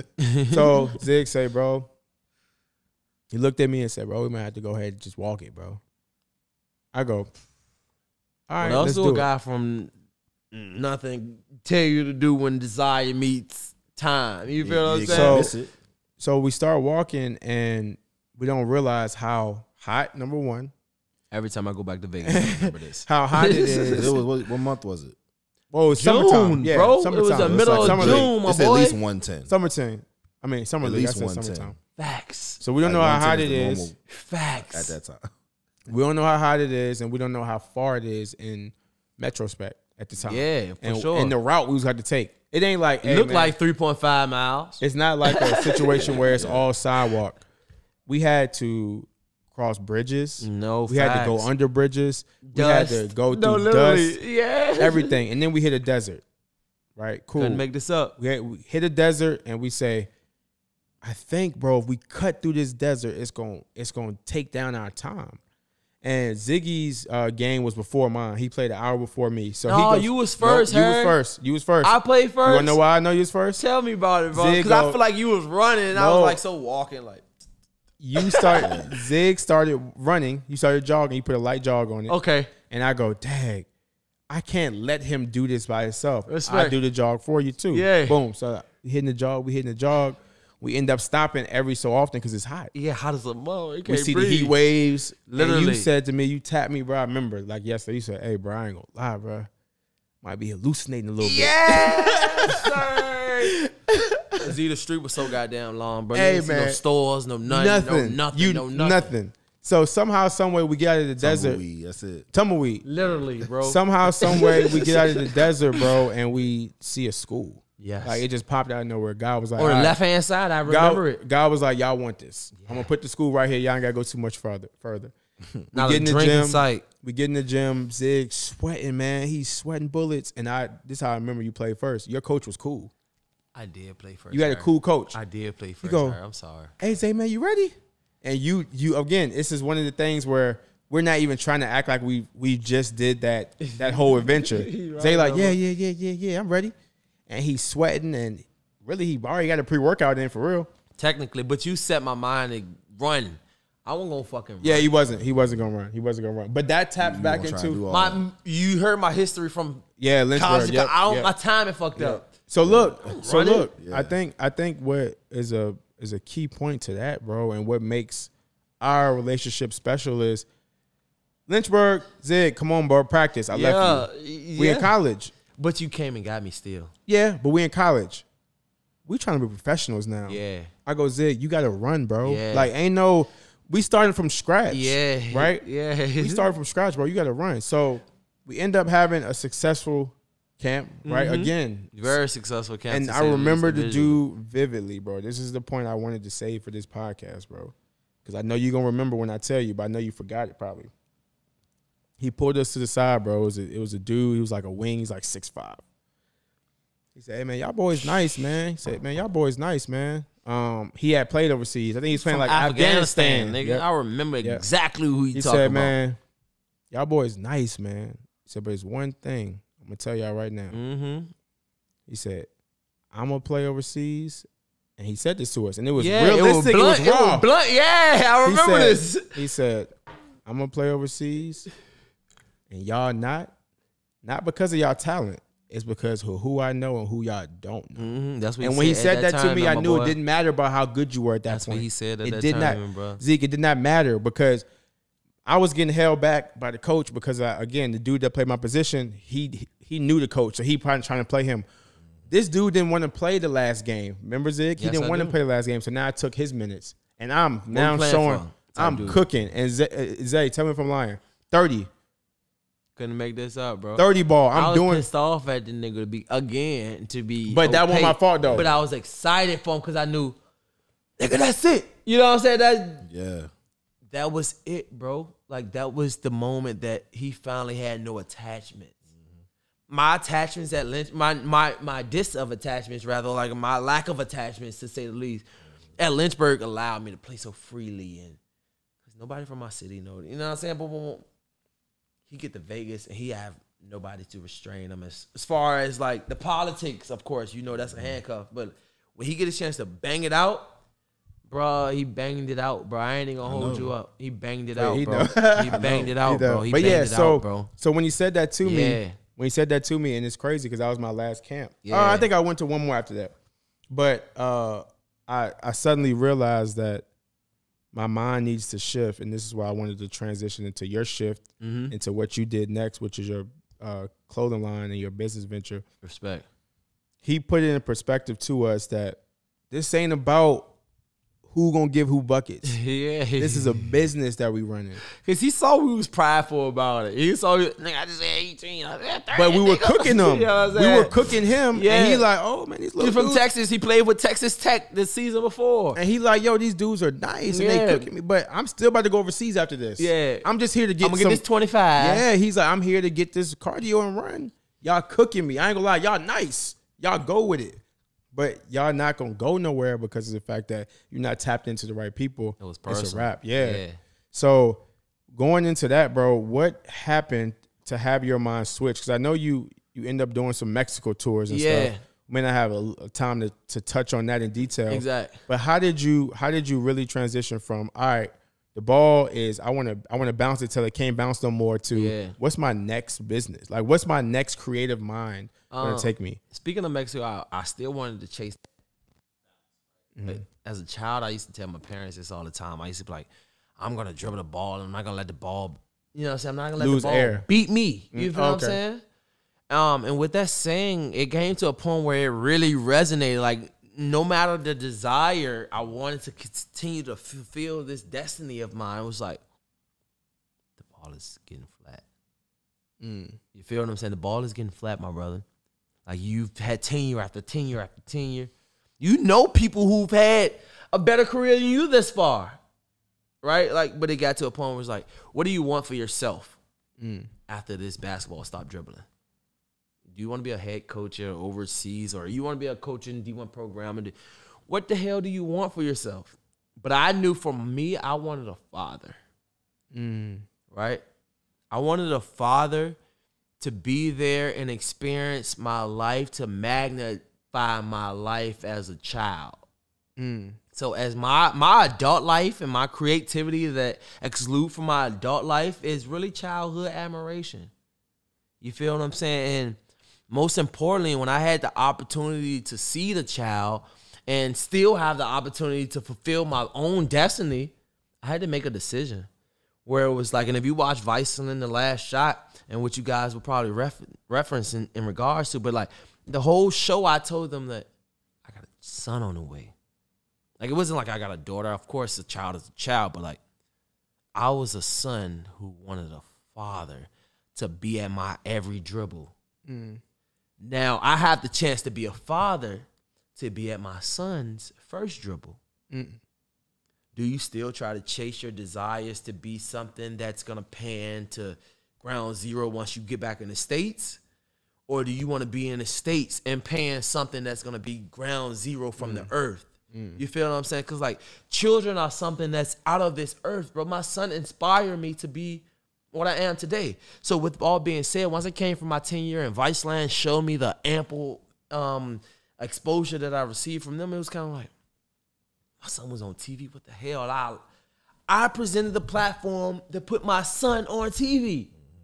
And as a child, without that father who depended on his stepfather's guidance and his actual father's admiration, you know what I'm saying? It was kind of like, bro, you get the chance to be a father for a child. You feel what I'm saying? And I just knew that if I had my dad there, or I would have been So I know how genetics and that 666 role is kind of like, if it's in your makeup, it's in your makeup. You just got to be the blueprint to something that's before you. And because I think the key word was blueprint right there. Yeah. That I picked up on was because big.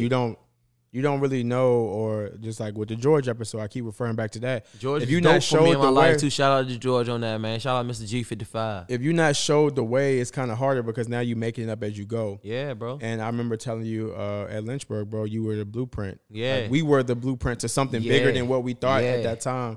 And Deuce wasn't even, thought of at that time. Accepted. But it Still related want to him me too, though. because you told me this a couple weeks ago that you remember me telling you that, and that was a prime, or You did, a bro. big decision on when My you had to life make after that. basketball, Yeah. bro. Yep. And even to my sneakers that I just released. Shout out to the Zig Techs. But like the people around you who understand you and fulfill your own destiny and know you for who and what you want to be, they support you for who you are. And that's what you got. Like, you knew you gave me a totally different name. That's Zig. You feel what I'm saying? Like, outside the identity of everybody, you knew me personally, because I wasn't the type of person to just throw my chest out into front of everybody, because I had a little bit more respect for myself than that. But wholeheartedly, you knew that Zig wanted to say, you feel what I'm saying? Yeah. But like when I went over to have my tenure and I had to come back, and I knew what I was going to do. I knew that there was players before me that went over and got way more money, but this was a blueprint. Because if I did it, I know the person behind me gonna have the opportunity. The person behind me and that's true to this day. So was Deuce a big, was having your first child, your first son? How big was he to HUVO? Like, Deuce, my son Xavier Parham II, was amazingly effective to my life. Not just HUVO, but to who I am today in my vessel. My son was pretty much I could say he was a fairy tale, if that makes sense. Because right now my son is amazing. You and your son can't beat me and my son. But I was just saying that to hype it up, just to be comical. But literally, I couldn't have asked for this son. I couldn't have fathomed to imagine that I would have a fun son who's so infatuated with basketball, so infatuated with the details about. Because that wasn't me. yeah. My son gonna tell me at 5 years old, Dad, we got practice tonight at 8. Zay at 22 gonna tell her, hey, her, what time we got practice tonight? Yeah. It's a difference. You feel what I'm saying? And from there, I already won an NBA championship. Yeah. Facts. There's nothing that the creator could tell me that I did not, accept in full. Like in full. Yeah. My son, I accepted in full. I could have kept trying to play basketball for a million seasons after such, but it was like, is my son gonna have that same affect that I had? Is he gonna be fatherless as well? Not like fatherless outside of the home, like you have a father in your figure, but the guidance is where the father of God come, like the father of your home come in. The guidance is what makes something a father. Bro, I think what's dope, bro, is I mean, this is my first time meeting your son, bro, and like he's dope. We all three of us, and I know you saying this because it's your son, but like even me, I look at my relationship with my family, or even just watching my friends and their families, and like one thing that we talked about off the camera was just seeing ourselves and how your son has been.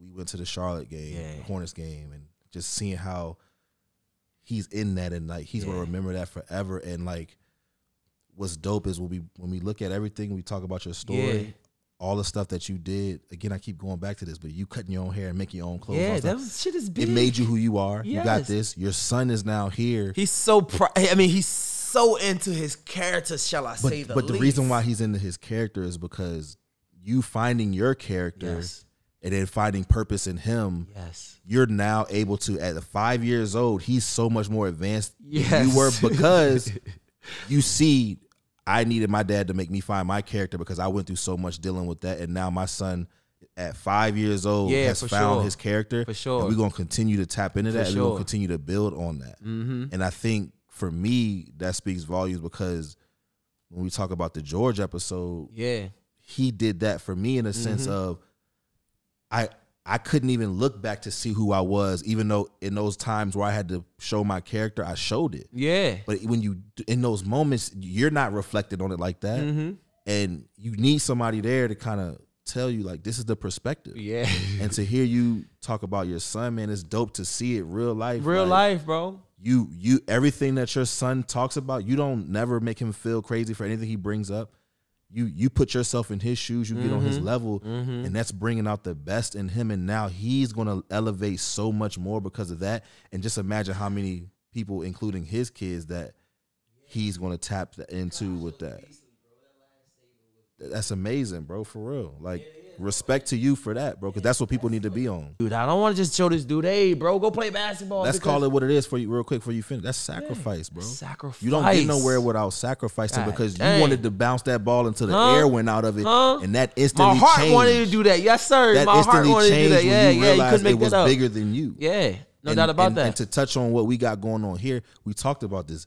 Stat and HUVO Eve is the same thing. Strive to achieve together means the same thing. It's you're going to have to sacrifice some stuff to find out who you are. It might look different for everybody, but it comes down to the same things. And because you went through so many things in your life up until that point, when you had your son, it was non-negotiable. We are sacrificing whatever we have to make sure that he doesn't have to do all this stuff. And it's not in vain. And this is exactly what George talked about with what he did for me. The work we did when I was trying to walk on at a Division III school at Eastern Mennonite in Harrisonburg, Virginia, where we know it ain't going to, nothing happens after that. We're good. You're going to leave and go home and work a job. It wasn't in vain because of all the things that took us to that point where we had to see who we really was. And you having your son, I feel, took it to that next level of he grabbed the carrot out of me. Sacrifice is so much more important. He grabbed that, what I wanted, all of the stuff that I wanted, all of those attributes that I wanted to accrue. Like, it was like he came in this world. I said, he's gonna have this. Yeah. Like, it took the burden off of me. It was almost like God sent his son, only beloved son. You feel what I'm saying? Like, he sent them to me. Yeah. You feel what I'm saying? He looks up to you, man. I can see it, bro. I look up to him. I know. If that makes sense. You feel what I'm saying? When you around you and your son, it's a mutual respect. And I think a lot of people who have kids see it as this, it's like this power struggle of like, no, that's my kid. I gotta respect him. Because what's gonna happen is he gonna respect everyone else because he was brought up on respect. Come on, you ain't even got to tell him you got to respect him. He just gonna live his life like that. Come on, At 5 years old, he got the respect from his dad. Like he could be sitting here having this conversation with us. Yeah. And that right there is what it's about. But you don't get there without being self-aware and without going through some stuff and without sacrificing and without putting yourself in a situation where you got to see who you really are and understanding that you ain't in control of this. No. Because everything that you went through, it could have ended couple times on that. Several teams, but it was like always you say, something that God put in your face to say, no, I'm showing you that you still getting there. It's just gonna look a little different. But it's crazy that throughout my whole entire tenure, I overlooked all the people who thought I was a nice and this and I'm just worried about why the hell my daddy, he said he was gonna come today. He might have a million things going on in his life. Shout out to him for getting his course correct. You know what I'm saying? But like, that's all I'm worried about. You feel what I'm saying? But this is it too, bro. You didn't see that you were a phenom because of what you just said. You feel what I'm saying? Your son knows he's a phenom because you're there. You know it. He ain't got to have that. He knows no question it. About that. It's no doubt in his mind. He's going to go through life and nobody's going to be able to rock him because he understands all that. Barry can get him off his square right now as a 5-year-old. He know what he want. You feel what I'm saying? And I can't rebuttal that. I can't tell him what he don't want, because when desire is set in a man's heart, it's going to live with him forever. And if he don't fulfill those goals, then it will haunt him for the rest. You feel what I'm saying? Absolutely, bro. And those things are embedded in you as a child. And whether we know it or not, the things that are around us, the way that my friends affected me, the way that passion, hey, bro, obviously, I didn't get that from my family. Say, hey, bro, you that dude. Yep. Everybody, my son game, he had a game Saturday, this upcoming Saturday, bro. My son had 17 people there. 17 people there for a 5-year-old. Mind you, I'm in a sold-out fucking VCU arena at a state championship game. I might got 2. And that sticks with you more than anything. And that 17 gonna stick with him on the way that you wanted it to stick with you. And that's what Deuce talked about, where it's like we saw you as a phenom. Beast. You didn't even see it. And most people can't even fathom that. But when you articulate it that way, Your son at 5 years old got 17 people that he tapped Well, maybe in. I was doing this, Z, and this is something that we can take on, and anybody who's viewing the 7 right now can take on this as well. If you really have a true desire for something, they say the best time to plant that tree is 20 years ago.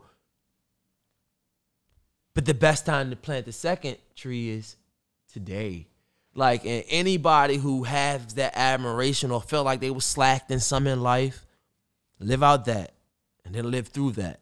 Don't go over that. You feel what I'm saying? Ask yourself them hard questions about why you where you need to be, because you said this too. Man, when you young, kids are honest. Kids are who they are. Blunt.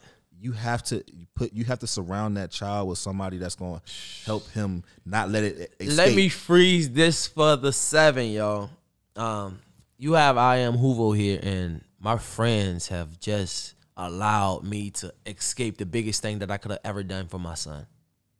Y'all learn about that later in the backdrop, but that's real, man. How are the people around you just going to affect you in your life? You got to have people in your life that, my bad, you got to have people in your life that's going to, because we go through life searching so much for stuff, and we don't realize it's there. And it sounds so cliche, but what we talking about here is how you do that. It takes a village. It takes the strive to achieve together mindset, the HUVO Eve mindset of, yo, the earlier that you tap into this is the more you keep it in you, and you ain't got to go search for it. Because you realize too, even if you let it go, it ain't go nowhere. It's like a balloon. Nowhere, bro. It's just on a string behind you. It ain't go nowhere, bro. So you got to have those people that's going to keep that Velcro on you and say, nah, you got this. You already got it, bro. It's there.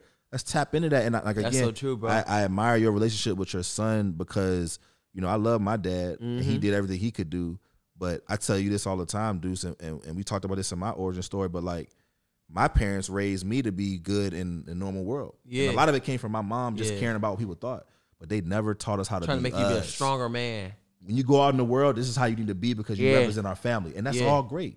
But we were not taught how to be who we are. So I admire that about you and your son's relationship because he's not going to have to technically learn a lot of those things just because he's around that energy all the time. And you're it's very important for you to keep sometimes like he's a teenager, and sometimes I even spoke with Deuce about this. I'm like, man, I feel like I'm too hard on my son. Not even in the basketball spectrum, but like being responsible, being aware, being knowledgeable of what you want, knowing what's yours, and knowing what you want to take care of. Like little stuff like that. I'm so hard on the 5-year-old, but as Deuce told me, he's like, man, you didn't have that, remember? But I don't know in the same token, am I making a stronger man or a weaker man? Because what made me stronger could be making my son weaker. But in the same token, I'll take that weak to make him a strong-ass beast. You know what I'm saying? 100%. I think, too, and I think I remember when you called me and asked me about that and you was telling me about that. Again, it's going back to the blueprint of you weren't, right now, you're figuring it out, bro. Yeah, for sure. You was 5, you got 5 years under your belt right now. But from 0, you was figuring it out. So there's no right way or wrong way. It's the zig way. This is what's going forward. So it's not like damn, I may be too hard on him. He going to make him weak. No. Yeah. Right now in your head, you don't even know what's going to happen because you didn't see it. Yeah. So I think you're fine. They're like, again, like Zeke said, the way that y'all handle each other with respect, bro, that's huge because Deuce don't act like he 5. He act like he 15. So that's why you talk to him like he 15. Facts. You see what I'm saying? Facts, though. But transitioning to this, we can kind of wrap it up here.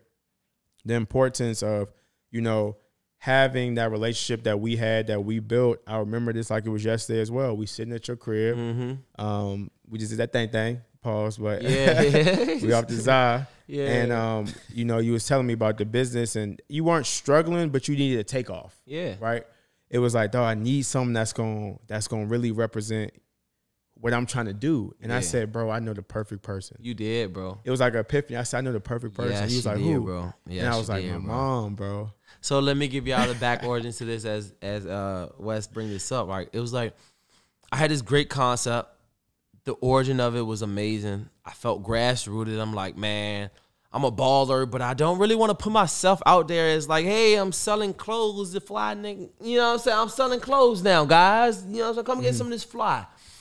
But it was to a point where I was like, all right, I want this to be a business opportunity for sure. I'm good at it. I have a natural niche at it. I'm expressing it to all my friends. I just started making it marketable for sale, you know what I mean? Then Harry come over, I expressed him. He might have been in Florida at the time, you know what I'm saying? He might have spread his tenure all the way out to Florida. And it was like, he said, hey, bro, he came back to visit me. And at this time, I'm probably about 8 months in. I'm like, hey, Harry, got this joint boiling. You know what I'm saying? It's fireable. But I needed kickoff, you know what I mean? It was still ideal going to realism. You feel what I'm saying? So with all being said, you need people to support that idea, to bring it to actual 3D. You feel what I mean? And Harry told me, he said, man, I got the perfect person. He didn't say I'm the perfect person or I know exactly what to do, bro. He said, I got the perfect person for you. So sometimes when you have people in your life, they may not be that person for you in your life. It might just be for a season, but they're going to put you around people who may be a destined for gold. You know what I mean? But in this situation, Harry said, man, I got the perfect person for you. And with all being said, he correlated his mom. Not to say that the fact that, oh, my mom going to support me and whatever you do. He said, my mom would love that idea. Because I was so driven at such young age, I was black business based. I got to let my mom hear that story, bro. The story that you're telling me, he fresh from Florida at the time, right? So we ain't talked in 6 months since college or whatever it been. I got to let my mom hear this story. And I'm like, bro, I want to get a bus. I want to sell my clothes on a bus and keep my overhead low, blah, blah, blah. He said, bro, I got to let my mom hear the story. He told his mom at some point in time, me and his mom got in contact. She became a second mom for me, you feel what I'm saying? Not just because she purchased my garment and she'd wear anything. She made me expand my mind. It wasn't just, don't bring a shirt over here with one logo on the chest that they can see. No. Black Jesus. Black Jesus, I want you to put a HUVO logo right here. I want you to put a HUVO logo right here. I want you to put them everywhere. Whenever I turn around, I want them to see that. You know what I'm saying? She inspired me like Muhammad Ali was talking in front of me, my boy. You feel what I'm saying? Like, and the crazy part of this, to say that a 50-year-old woman working in a laborer's job, a blue-collar job with so many of my peers in that same tenure, right? She's there that. You feel what I mean? They come to me like, bro, I saw this lady at the post office. She was swagging that joint in this job. Because, I mean, it's outside gear. But her outside is that responsibility, you feel what I'm saying? For sure. So when my peers that are 20 and 25 see this, damn, this is 45, 50-year-old lady walking ahead with that HUVO on, you feel what is it? How you get it to spread over to the post office? You might just see it in your club or whatever, blah, blah, blah, but it's in your post office. You see some respectable woman rocking this. Is kind of like, they don't know she actually was buying into my dream. That material that she was buying at the time, it was probably the worst material I ever produced. But, like, it was the idea that she was buying into. Like, I mean, it'd be days. Let me not say days. Let me say every week I'd come to Miss Rosa's house, right? And I don't even mean to put her, I ain't gonna put her last name out, but I come to Miss Rosa's house, right? Miss Rosa would have 5 clients for me. They might not even been clients to be like, I want this. She would be like, I got the perfect piece for you. You fit the character of this shirt that I want you to wear. I don't know. I'm saying this off of my figurative, right? But that's who she is. Yeah. And that's what my clothing line began to come. I ain't really want people in my clothes that's going to go out and commit murders and bullshit, right? There's a certain act behind this. Because, again, 20 years later, my son going to get on YouTube. He going to see his daddy. You know, these my app. You know what I mean? His mom coming here showing me, like, art. She went to work every single day. The people in work ain't with her. You feel what I'm saying? But that lets you know it's a line, a gray area. I'm so respectful, but I'm so unfuckwittable. You feel what I'm saying? Yeah. And it allowed me to live right on that gray line. Like, this lady was dope for me to the point where he ain't have to be there. Like, my college teammate ain't have to be there for his mom. Hey, baby, Black Jesus, bring me 8 shirts over here. I mean, they might. And then she gets to the point where it's like, I don't want no just shirts. I need you to expand. And then to everybody who's watching this and wonder why I got so many garments, from this dope-ass coat to these cool-ass jeans with the seams, you're going to know why this lady who truly affected my perspective from putting logos all over my garments to saying, I need a lunchbox, you T-shirt making motherfucker. Because I got to go to work.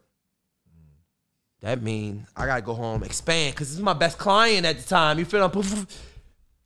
Not to say to but she's like it ain't like I ain't gonna tell you to come back because this shit don't fit well. She tapped in. It ain't. I don't care about what you bringing me. Just bring me that energy and bring me that idea. Stay on track. Stay on track.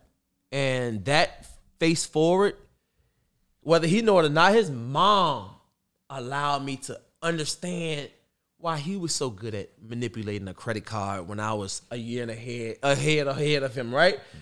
Damn, I can't even get this joint on time. But you don't necessarily learn it right from the horse. Sometimes you learn it from the horse's baby. You feel what I'm saying? Sure. Whether or not you got it here or there, you got it with time. And you feel what I'm saying? And still to this day, 10 years later, I hear, hey, dudes, bro, if I wanted to increase such and such, what do I need to do? But life always puts you in circles where whatever is for you is for you. And the people in your corner gonna always be in your corner, no matter where you ran in that little fucking box. And I think too, when I had, you feel what I'm saying? When I had, had the epiphany, like, yo, my mom be the perfect person. Yeah. I wasn't even thinking about. Well, I was thinking about. I don't know how big you thought that was gonna happen. No, I'm gonna tell you because again, in my origin story, I explained how I knew my mom was a superhero. I knew she was, and I saw again where you were. You weren't like it wasn't like you were struggling. Yeah. You just needed that takeoff, like you explained just now, of evolving, of knowing that one patch right here ain't gonna be enough. Ain't enough. Just shirts ain't gonna be enough. Do that. Yeah, I can't just do that no just more. This ain't gonna be enough. I knew my mom was gonna push you there because she's been doing that for my whole life. Respect. So you were my brother. You are my brother. For sure, so I said, can't dog, change that, bro. I said, I gotta go ahead and get this to him. Yeah. So it wasn't like, hey man, I know, again, like you said, my mom gonna do it because if I say, Mom, buy his shirts, she gonna buy them. No. Yeah. She now, to this day, she go calling me up, and I'm in Charlotte. What's Zay Instagram? What's this? I need a store to get to. I need some more shirts. I said, Mom, he live right in the street, but he got 3 kids. Let him, for sure. And she's like, come on now. He gonna make me go to Target. He gonna make me go to Walmart, spend my money. Never gonna go to Target. Never gonna go to Walmart. I ain't trying to go to them places. I want this. And I think that's the beauty of it all because, although you give her the utmost respect and you appreciate her, she appreciates you just as well. You know what I'm saying? So that was huge because now we transition into Hold on. I'm sorry. Oh, go ahead. This shirt right here was from the same lady who influenced me to put a lot of shit on that shit. My language, man. But like, this is a HUVO shirt. Tap in. You know what I'm saying? It's going to be on your market soon. And just know it's link is in the description, man. Y'all tap in and go buy something. But now it's so now years go by a little bit. Well, probably a year or two. Yeah. And we back in that same room doing that same, like, bro, it was like a routine, bro. Yes, it Say, was. what you doing, bro? I come see dudes. I come see the kids. It was. Now new additions are being added to the kids. Sure. See, Jordan's like, oh man, wow. So now we sitting down. Zaza's in effect. Now our minds are racing.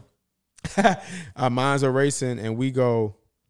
You go, bro. You know what? I'm about to launch this bus. You know what I'm saying? I'm about to. I'm maybe 1 month away from even getting it. Yeah, it was like an idea. It was like, I ain't got it. It wasn't in the driveway right before the pandemic. It wasn't in the driveway yet. And I go, bro, that's an awesome idea. You tell me, giving that person, that buyer, that feel of being a kid again, bro. Because again, kids nowadays, a lot of them, again, going into the people that's probably watching this too, is like the private school. They don't really understand that getting on the bus excitement, bro. You know what I'm saying? To be opaque, her, with you bringing that up, man.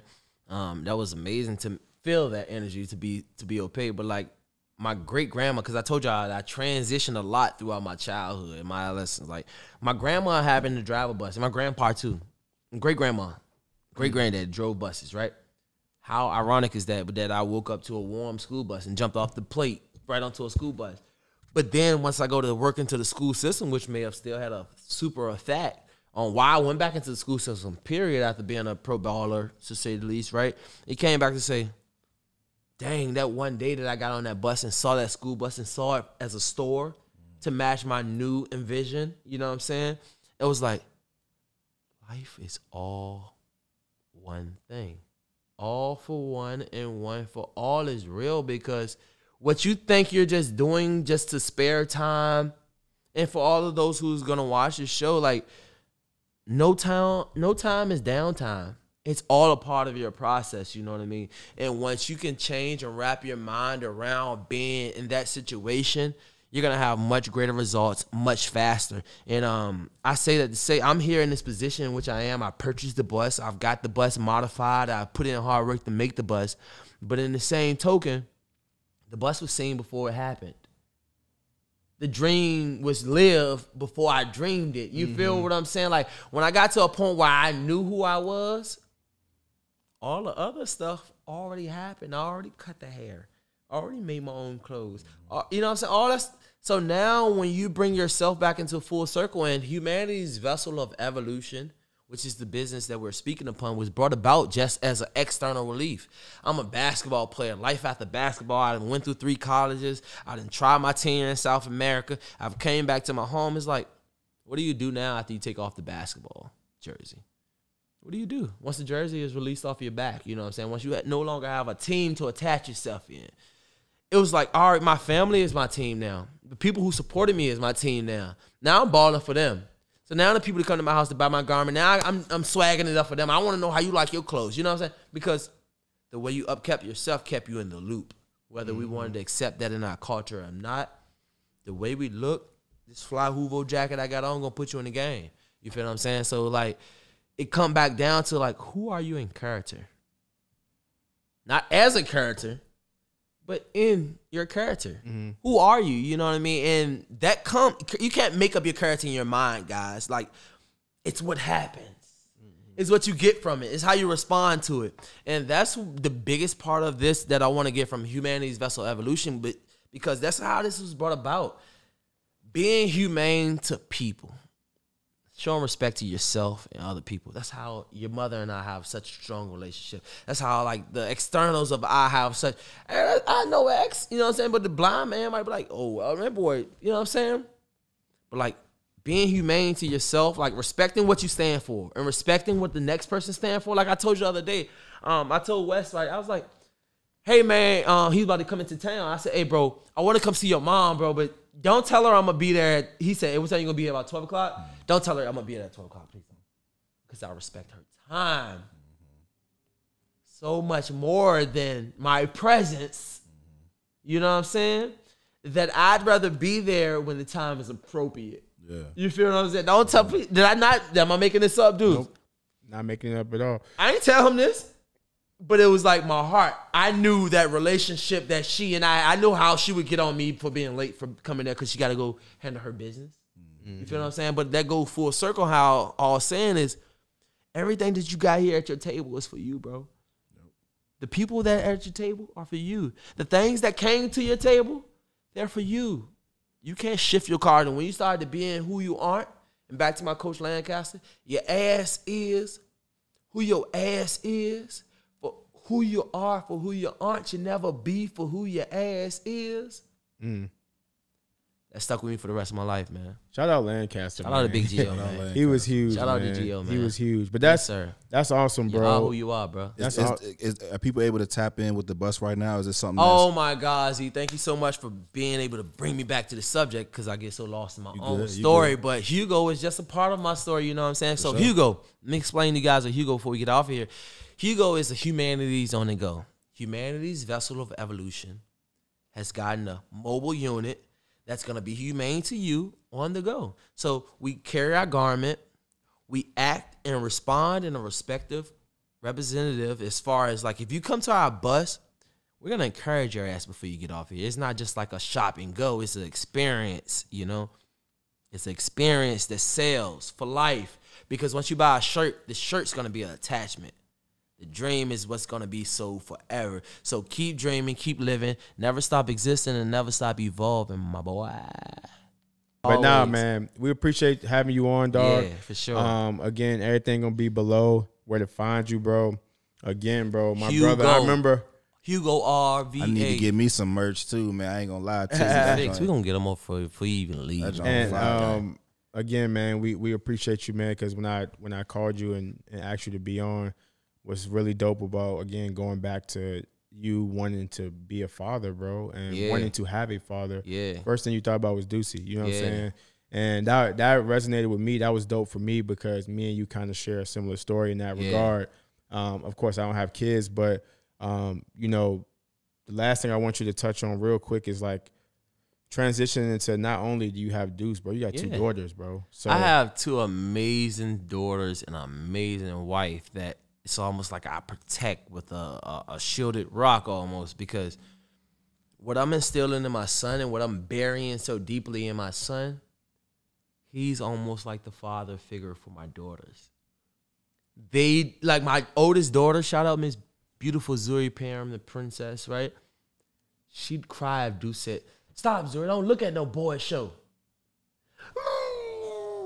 Deuce told me I can't do such and such. I ain't got to be hard on her. I ain't got to be rough on her. I don't got to tell her what do's and don'ts. I got a son that's ready. Mm-hmm. He's prime. God got him, bro. Mm-hmm. God speaks through him. God lived through him. And I don't mean God that we read about. I mean God that we see about. The one that's actually living through the human. You know what I'm saying? Like, my son is my God. Mm. My God is in my son. No, I know. For real. I seen. You feel what I'm saying? Sure. For real. I seen Ducey. For real, bro. I seen Ducey in action, bro. So I know exactly what you mean when you say that. And again, bro, just giving you some flowers real quick, bro. I appreciate you. I admire you, bro, because we, again, as young basketball players, we only see sometimes only one tunnel. Mm-hmm. And we don't think that there's a right turn where there's another long, lasting, beautiful tunnel that we can go to. We only see that if we don't make Vegas, it to the I end. would have never saw me waiting for my son to go to the league or go over it. And I ain't see that. And we don't sometimes see that or feel that if we don't make it to the end of this tunnel, then our life is incomplete, bro. And you made that right, and you took off, bro. You got a successful business. I have a lot of merch. I'm going to start wearing them on the show, bro, so people can see that, tap in.